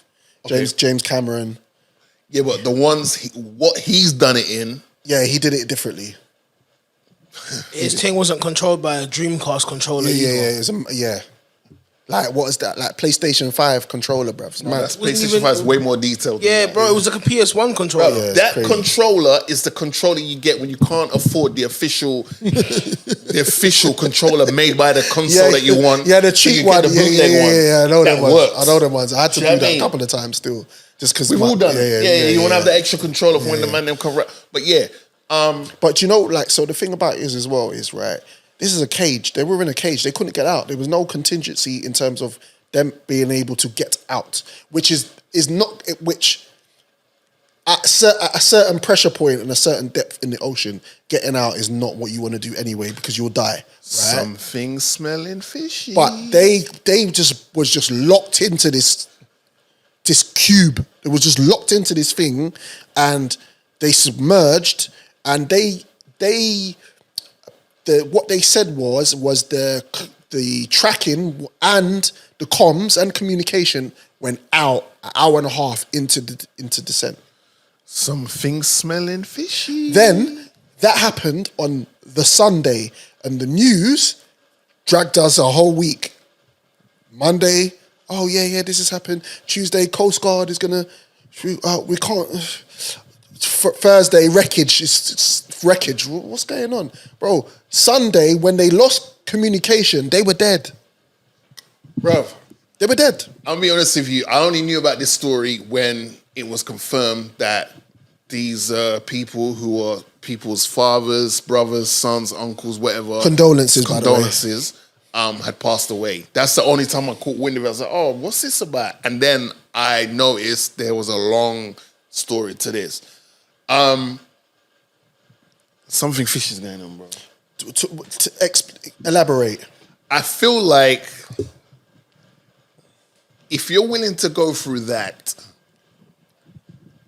look, when you're wealthy, when you're of importance, you don't put yourself in certain predicaments. That's why when you get a certain amount of money as a rapper, you then get higher security. Yeah. Because now you are head of the table, you're feeding mouths, you are of importance, you are people's paychecks, so you can't be running around here doing this, that, and the third. Hence why you hire security to get their hands dirty for you and you keep it moving. Yeah. Now, for you to be of this type of wealth, and you are willingly putting yourself in such an environment, which for anyone that's claustrophobic sounds like absolute hell. Yeah. You're going in there with the hope of seeing this thing that you're going to see. I just feel like certain people knew certain things and they was told, hey. Yeah. Well, again, what they were saying was this was a plan, because again, they've done this before. They've gone down this. Not them in particular, but this voyage has been with people. Has been done before. In that same. Not in that. So what it was with that, apparently, when they were designing it and they were going through it and they were checking out the pros and cons, people were telling them, "Don't go down in that." I think I saw James Cameron was like, and they were I suggested this wasn't good. Hey, who's that guy you was talking about that did the eyes thing with a bunch of people? Do you remember that? Mr. Beast. Bro, I saw a clip on YouTube, just like a thumbnail, where apparently he was invited to go on that. But then why does it look like the message is in blue? So it looks like it was sent from his phone. There's too much. There's too much. Yeah. All right. Like, billionaires rule the world, and billionaires are just playing a game right now. All right. I'll give you my conspiracy theory synopsis. It's a distraction. Oh, funny you say that. It's a distraction. 100%. It's a distraction because things are going on right now that the news don't really want us to be privy to. One of the things that the news wants to be privy to is this whole JP Morgan and Jeffrey Epstein emails that they got released. They got released. Right. Sorry to interrupt. Yeah. Jim Jones, this is how you're meant to do in a rap battle. This is what I didn't open with this. I kept this in the tuck until we got to where we needed to get to. Go for it. Unlike the people who didn't get to their destination. Yeah. Right, okay, cool. Go for it. I came across this video. All week I've been fascinated with this story. Billionaire trapped in the bottom of the sea in search of the Titanic. It'll take 6 hours to get there and only 8 hours of oxygen. Suspense. Will they live? Will they die? Duped by the fucking media again. Monday, the Titan is missing. Tuesday, there's a banging sound.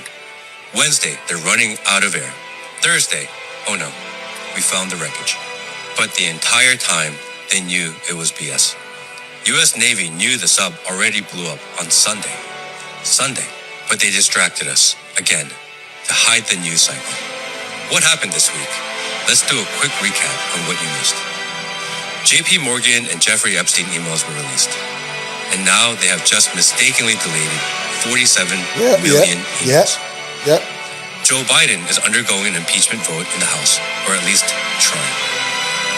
The Pentagon fat-fingered $6 billion to Ukraine. Hunter Biden gets a slap on the wrist while FBI whistleblowers are going missing. And John Durham had his congressional hearing this week regarding the Russia hoax. But I was so busy wondering about the billionaire who decided to go boating in a submersible soda can, I missed it all. You are now listening to the Fast Food Podcast. Windrush Day. 75 years, man. 75 years since our ancestors stepped off the Empire Windrush on the 22nd of June. Believe 492 people. What's that? 48? 1948? Is that right? 1948. Yeah, Tilbury up the road. Tilbury, Essex Docks, which we pass all the time when I'm on my way to South London. Shout out to my grandparents who are now in heaven. And they came to this country in 1954. Nice. So they came a little bit afterwards.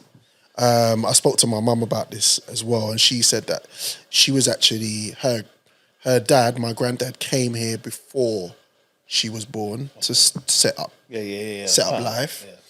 Then my grandma, her mum, gave birth to her and left her at 8 months in Jamaica. So my parents are Jamaican, both of them. Right. My mum's born in St. Thomas. Yeah. And my grandparents came here to settle before she moved everybody. My grandparents came here before. Yeah. I think that is kind of the common story with a lot of our grandparents. Because my mum and dad are both Dominican. Yeah. But then from an early age, once everything was patterned over here, they then came over here and set up life to the point where their first passport probably was a British passport. Right. You see what I'm saying? So you're first generation? Yeah. Right. A question, Joe, Jay, because you're brothers. Your parents born here or they born back home? Okay, so you're first generation too? Yeah. Sick. Okay, yeah. Which is, it's interesting because when you're directly from, when your parents are like from that country, it means so much more, I feel like. No, definitely. You know, when they would say, oh, you got to like give thanks and you got to like pay attention to those that came before you because they said, like, really, it hits you then. Yeah. And don't get me wrong, we all, I feel like I can speak for everyone in this room. Yeah. We all are very grateful and appreciative of those that came before us who literally crawled and walked so we can run, fly. 100%. And all that stuff, sprint, everything like that. Yeah. But not on purpose, but we don't necessarily think about it on a daily basis. No. We won't necessarily always give thanks in that respect on a daily basis. Because I feel like we're privileged. Right. And it's not like we're trying to be privileged in like a snotty brat type of way, but it's just like we all get caught up in our own shit and just in the moment of like, yo, man, you know, my health is good, or as far as I'm aware, I'm good. I wake up in the morning, I give thanks, I pray for everyone else, I keep it moving. Like, I like to dress nice, boom, boom, boom, boom, boom, boom, boom. But then but that's not us purposely not paying attention or being grateful for those that before us. No. It's just that we're living in a very busy. Yeah, what you're born into. Right. What you're born into, you're only going to naturally just be. Right. That's why I feel it's very important, especially if you are first generation. Yeah. That it's very important. It's cool to go America. It's cool to go Malta and get your back door smashed in. It's cool to go and do all them things in them festivals and stuff like that. Yeah. But you have to keep that connection 100% with your parents, their roots. Yeah. So me, I go Dominica sometimes I go Dominica minimum twice a year. I haven't been Dominica since 2020. Right. I'll hold my hands up to that. Yeah. But that's because of a lot of things coming to play and work and yada, yada, yada. But I always go back. I claim Dominica as my place of birth because I moved to Dominica at age where my brain was still forming. Yeah. I didn't know who I was. The informative My years. teenage years, I Or is spent it in formative or formative? Formative. My teenage years, I spent in Dominica. Right. Who I am today is mainly due to Dominica. So when people go away from me, I say I'm Dominican because that's what molded me in the way I think, how I appreciate things, respect people, da-da-da-da-da-da. You have to keep that link. So the first generation ones, and I know a few, I won't name and shame them, but they be going everywhere else but where their parents are from. Yeah. And like you have to, I feel like by default, you have to go back home or if you can't afford to go back home, which I understand, you have to keep that connect, even if it's through FaceTiming, 100%. speaking to your parents and getting an understanding of what it's like because they didn't have to come over here and help rebuild this country after World War II. Yeah. They duped them into it in a way where it's like it's the rows of paved of gold out here, you know. Why don't you come over and blah, blah, blah. And a lot of these motherfuckers forget that when they're doing their whole immigrants this, immigrants that, yada yada yada. It's like, motherfucker, our grandparents and our grandparents' parents were doing the jobs you fuckers didn't want to do because you lot thought you were too above it. Yeah. In World War II, who in their right mind is leaving sun, singing sand, fresh fruits, all this? And remember those days, shit was in its most natural form. But you got to remember this, and this is why I totally agree with you on one side where you need to talk to your parents, you need to talk to your elders and get an understanding and ask them about the things they went through. On the flip side of things is the life that my grandparents built here was better. And I tell you why. When I'm having conversations with my aunties and stuff like that, they were telling me back home, they could have died. Yep. Because of the area that they lived with, there was a lot of vandalism, there was a lot of muggings, there was a lot of killings, there was a lot of sexual assault, all that stuff. So my mum was kind of, it was almost like get my mum out of here. Because it could be at that particular time. Obviously now in Jamaica it's not like that. Obviously parts of it like that. Of course, but back then in the we're talking about 50s, we're talking about 40s, 30s, 40s, where the uncivilized are uncivilized, bro. And that behavior was almost like acceptable. Yes. A man puts his hand on a woman. Running up in your yard and them thing there, bro. All that and pillaging and that stuff was almost like... that was just normal. Normal because it was kind of accepted. I'm not saying everyone accepted it, but it's kind of like, well, you know, especially when in those days, the woman was more or less told, this is the blueprint of how you're meant to be a woman in the household. Yeah. And a lot of, let's be honest, a lot of fucking was being done on our grandfather's side or great-grandfather's side and all that, but they didn't know better and they thought that was the norm. Yeah. But now, when you look back on it, it's like, raw, that's not, that can't run. Yeah. But obviously, it's the more you know, and hindsight, and this and the first. So I totally agree. So I don't know. This is why these conversations need to be had. I don't know why. Obviously, when Great Britain had World War II and they needed help from us to help them rebuild the country, they encouraged us to come here with incentives. Yeah. But at the flip side of it, obviously some people stayed and some people came over because they felt like this is a better way of life. Yeah. Now, again, trickle effect down, first generation, I can sit here at 46 and say, my life's been cool, man. Yeah. And I pay respect to my parents for giving me the opportunity to have these opportunities, to be able to sit and talk and have my own thoughts and have my own mind and have my own way of life without worrying about too much. Do you see what I'm saying? Where back home, you got to remember where we're all from. It's third world countries. Yeah. So, which is going forward. What I do agree with you on as well is going back and making sure you stay in touch with your roots. I think that is very, very vital and very important. Keeps you grounded. And that's why you need to have children. And then you come back here, and then your way of thinking is a little bit different. Like if you're going out to the wind, you come back here, it's a little bit different. Yeah. And big up to them. I know there's a lot of things happening from when the Windrush officially its date to all the way through to like Carnival. There's going to be some big things happening at Carnival in regards to that. It's not a national holiday, Windrush Day, and it needs to be. I feel like if there is going to be an additional holiday in the year, I feel like that should be it. Yeah. And I don't feel like it gets half the.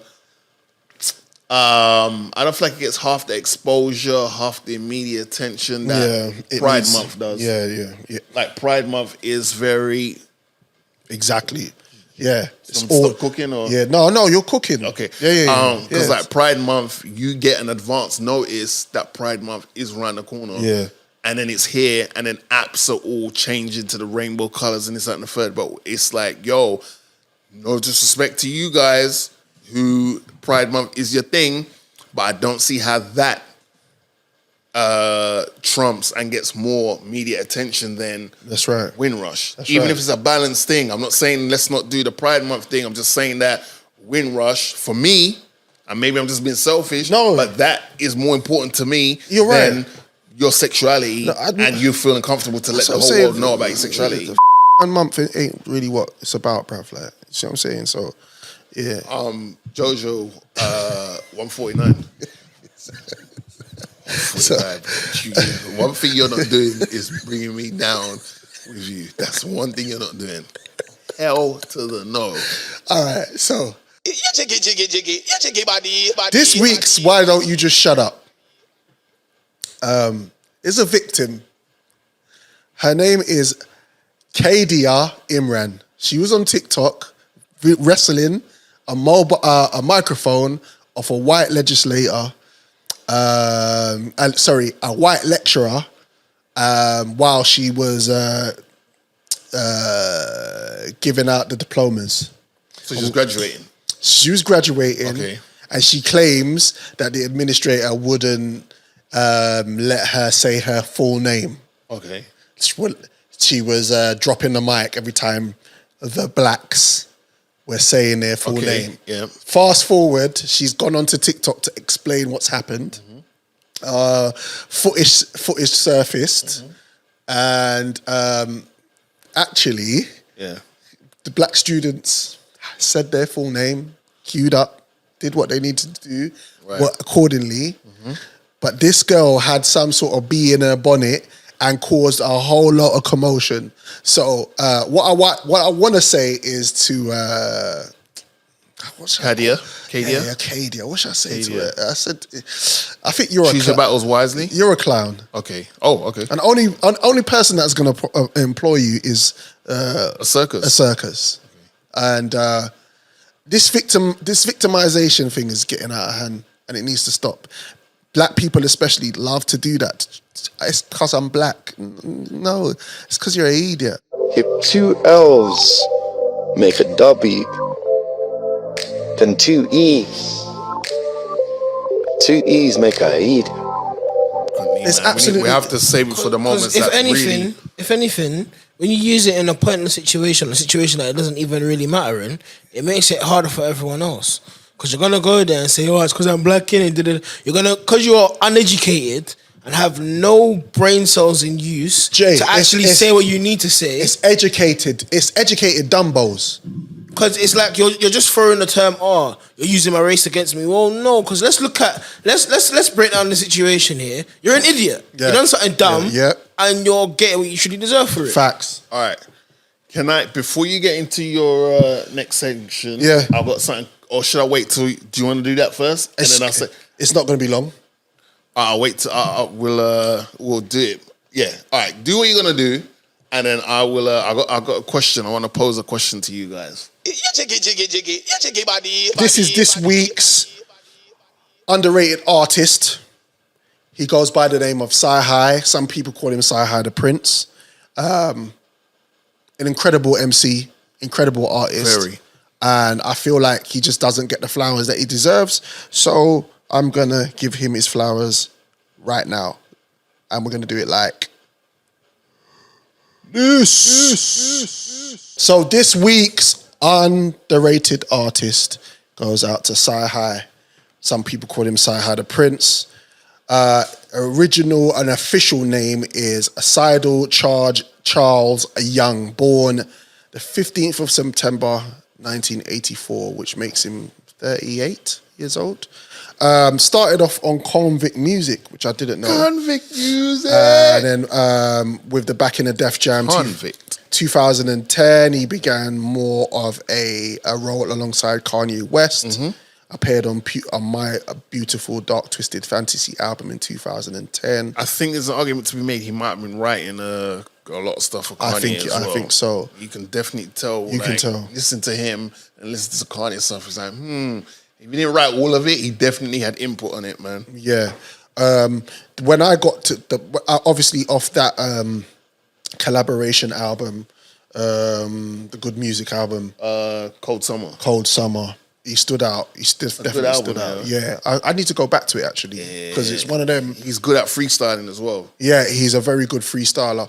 But his debut album, No Dope on Sunday, was one of my favorite albums. Yeah, facts. One of my favorite albums for a while. That's a good listen. Yeah, I might have to revisit that. That was a good album. That was. So I just want to say salute to this guy. Yep. Wherever you are in the world, whatever you're doing right now, keep up the good work. I hope your health is good. Hope family is blessed.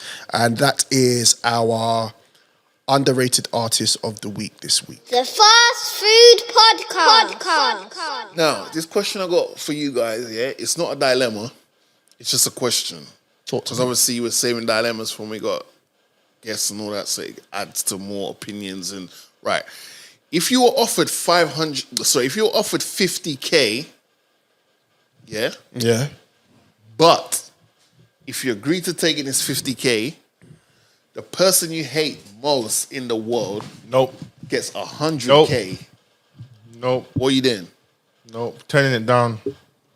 You offered 50K. You're offered 50K. But the terms is, if you accept this 50K, the person you hate most in the world is going to get double of what you just agreed to. The person I hate the most. Who do I hate the most? I'm taking it. Pause. That's not a pause. 250K. Come on, man. No. When you say stuff like that, you add context. No. In regard to the question Drizzy just asked, I'm taking it. Do you know what it is? Yeah, he's looking for scraps because he's had some mad moments. You know what? Yeah, we're gonna go to VAR. Why do I in regards to what he just said? Why do I look for scraps? When I'm pausing, whatever. No. VAR. We're gonna now. You know what? I respect his argument. We're gonna VAR that one. Now carry on. What are you saying? I'm just trying to think of who I actually hate the most. It's very difficult. No goal, by the way. It's all right. So you're okay. This episode is going to be called Pause the Night. Joe, who is there somebody you really hate? It's not even that, but just in terms of like my level of petty. Yeah. Like I always tell people, don't take it there because I'm prepared to take it all the way. Yeah. I'll self-destruct. Yeah. If it means that you know. Yeah, I get it. I'm the same. It's all right. Let me look to the camera and ask the people them. Ladies and gentlemen, our foodies, our first-time listeners, thank you for joining us. Our regulars, we don't take you for granted. We appreciate you checking in each and every time. Lord of mercy. Hear this though. If you're offered 50K, tax-free, cash, in a bag, cash. It's a reusable bag for life. Cash. 50 bags. Cash. Yeah? Or whatever currency, wherever you are, you listen to this. 50K in your currency. Yen, pound, dollars, francs, whatever. Yeah? However, the terms of this, you receiving this money is the person you hate most in the world is going to get double of what you agree to accept. Will you take this offer? Let us know. Leave your little comments. You know how you the fake outrage, all that kind of thing. But yeah, let us know what you do. What you do. Love Island is getting spicy. I've heard. Hold on. You tried drawing me out the other day. You tried drawing me out the other day. Yeah, no, I tried. I was going. Do you know what it was? Wifey wasn't at home. Okay. I had time on my hands. Yeah. And I thought, you know what? Let's just do a little, like a little pass through, rare. Yeah. But the fact that you wasn't available and wasn't around, and the tone of your voice when I asked you the question made me think, you know what? It's best that I just leave it alone. Still. But you know, if I had time, shout to Lolly, Lord of Mercy. Lord of Mercy. Shout to Nikki. Lord of Mercy. And shout out to Queen. I was invited to do in real time FaceTime of the show. Okay, yeah. So we weren't on Clubhouse because I did say, hey, if you need me to open up the room and you girls want to run it. Yeah. Like, What did they say? So it's like, so shout out to the kids. She's like, nah, but we more like wanted to like do a 4-way call. So I'm thinking me as the guy, company of 3 ladies. It's a win-win-win. Win. But if I had the time when you called me, I probably would have opened up the gates. Like, and it does feel like, shout out to my girl Kay, who is someone that who was a colleague at work, but she's a queen. Yeah. And she. Do I know Kay? Hopefully not. But no, I don't think you do. Okay. It's not like a shout out to my like Ernie. It's not one. She true. You're asking too many questions. Okay. It's none of your business. Yeah. And I still, what did I say? Did I say K? K. It's J, sorry. I'm getting J. lightheaded today. J, sorry. J. But we've had conversations about previous Love Islands, and she was umming and ahhing about this season, but I think she's in. Right. And there's certain things going on that's like, Yeah, no one wants to settle down. No one wants to settle. And there was a Don called Andre in there, which I obviously gravitated to because we share the same name. Right. But then I was like, when I heard he got booted, I was like, well... Yeah, it's Pete. You're a bootleg. It was a slow burner. And But it always is. Remember I said to you, I wasn't excited about it. But now, yeah. So maybe on the next episode of the pod, we may have opened up the gates again on Clubhouse. Yeah, and maybe done like a Sunday recap. Yeah, like, I don't want it to, because I don't want to go down I know. that. I don't want to be going down that being on Clubhouse all the time. Okay, all right, cool. It was a spontaneous phone call to see if it was just like, bruv, I just got a couple hours, jump in there, boom, show face, show voice. I might listen. I'm not opposed to it. I just felt that, for me anyway, Clubhouse had too much passa. Yeah, it was terrible. To the point where I was like, rah, you lot don't fucking, excuse my friend. No, it's a terrible place. Some of you lot don't even know each other. And some of you lot only met each other through this medium known as Clubhouse. And you lot, the way you lot talk to each other and the way you lot disrespect each other and the way you lot turn on each other, like you lot are pally. You've seen me naked, I've seen you naked, or yeah, it's weird. I've given you like personal information about myself in my most sensitive moments and stuff, and then the way you lot just flip on each other, it's just nasty. I went in there on my burner the other day. It's the same. It's just nasty. I went in there on my burner the other day, and I was quickly reminded. How recent are you talking? About a week ago. Oh shit! And I was quickly reminded why I'm not on there. I've not been on there since. Terrible. I can't remember. It's terrible. I think maybe when the last Clubhouse was on. Loads of victims. I'm not on there anymore. I haven't been back on Clubhouse since the last Love Island. That was in January. I just find it nasty. Like, I don't know you, you don't know me, but we've met up on this social media platform. Yeah. We kind of make this little friendship, befriend each other, talking. My guard's down, like I'm thinking you're a cool person. I'm saying stuff to you that I probably wouldn't even say to someone until I've known them 2-3 years. And then you flip around and throw it back in my face when we have a little disagreement. Yeah. And then people want to ask you to take sides. Ah, it's weird. And then people want to tell you, well, you're this and you're that. It's like, well, raw, is that how you felt about me all the time? Because you was bum licking me. Yeah, no, it's crazy. 24 hours ago. Yeah, it's crazy. I ain't got time for that shit, bro. I ain't got time for that. But did you hear what Stefflon Don said on... I don't understand what's the problem? So... What's the problem? I've used the word too many times, so maybe you should kind of PC it. So basically, Stefflon Don's an After Sun show, which is basically a show that comes on after the main show. Yeah. You know, it's like the after show in America. They do it for like the big shows. Yeah. And she basically said that there's a Donnie in there who she believes. Mehdi. Is that his name? French Donnie. It's not Mehdi. Let's call him Mehdi. So basically, she said, and apparently from the temperature and pulse I've been seeing on the internet, she said what a lot of people think. Yeah. Again, we haven't really watched the show, so we're just... No, I have been watching the show. Oh, well, excuse me. Yeah. Oh, you've been cheating, I'm bro. up. Whoa.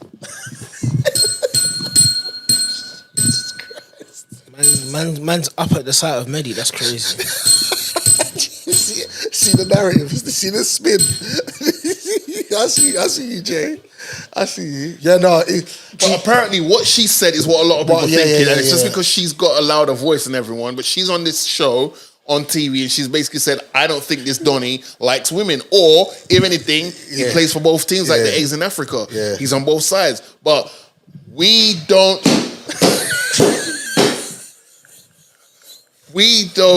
I don't know, because I watched the show. Yeah.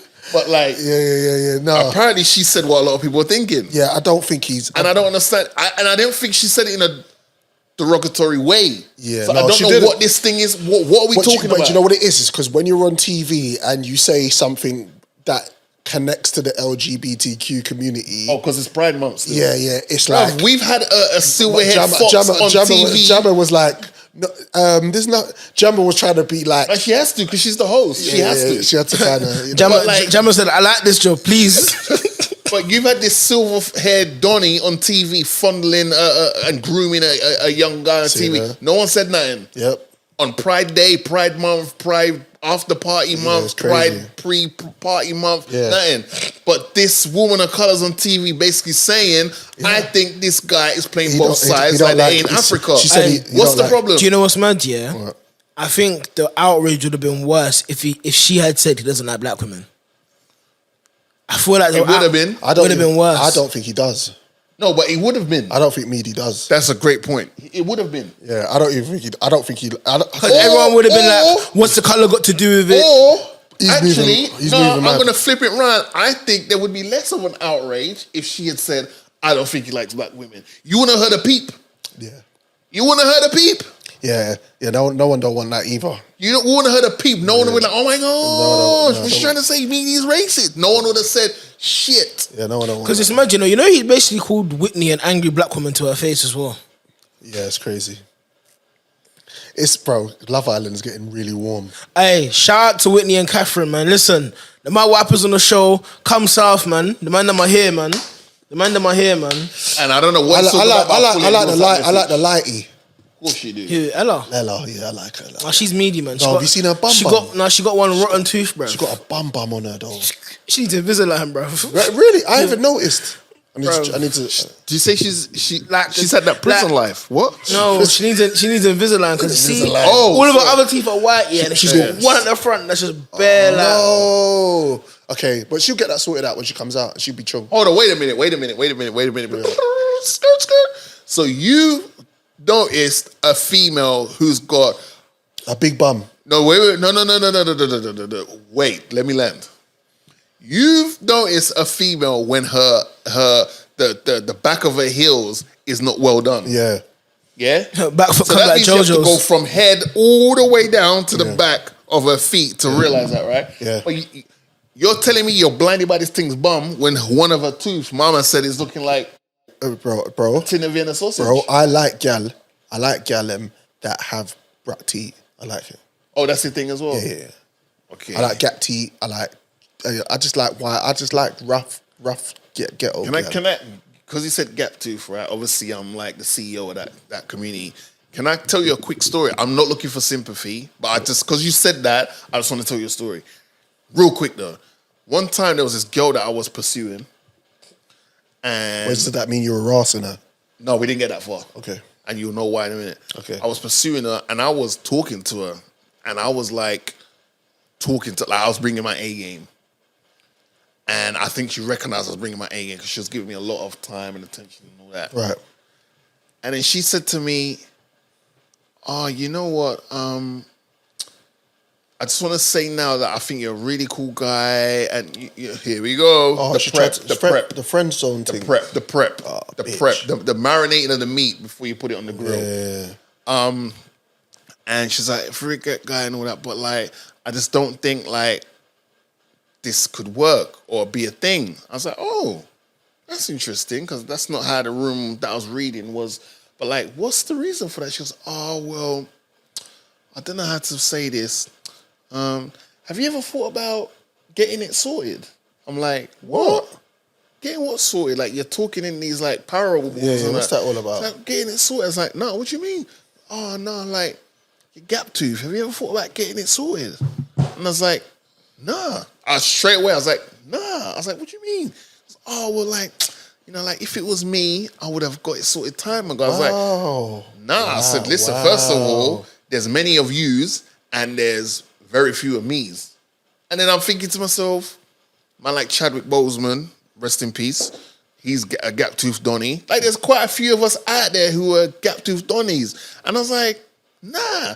And then, do you know how quickly someone just turns ugly to you? Yeah. Like, straight out, I just looked at her like, she fucked up. Oh, you're ugly. Like, your soul is, like, your makeup's good for your outside, but you don't have makeup you can eat. Yeah, that's crazy. To make your insides pretty, because you just look ugly to me. Yeah. But anyway, sorry, because you said that, it just reminded me of that time. If you was a woman, just switch your scenario, what type of woman would you be?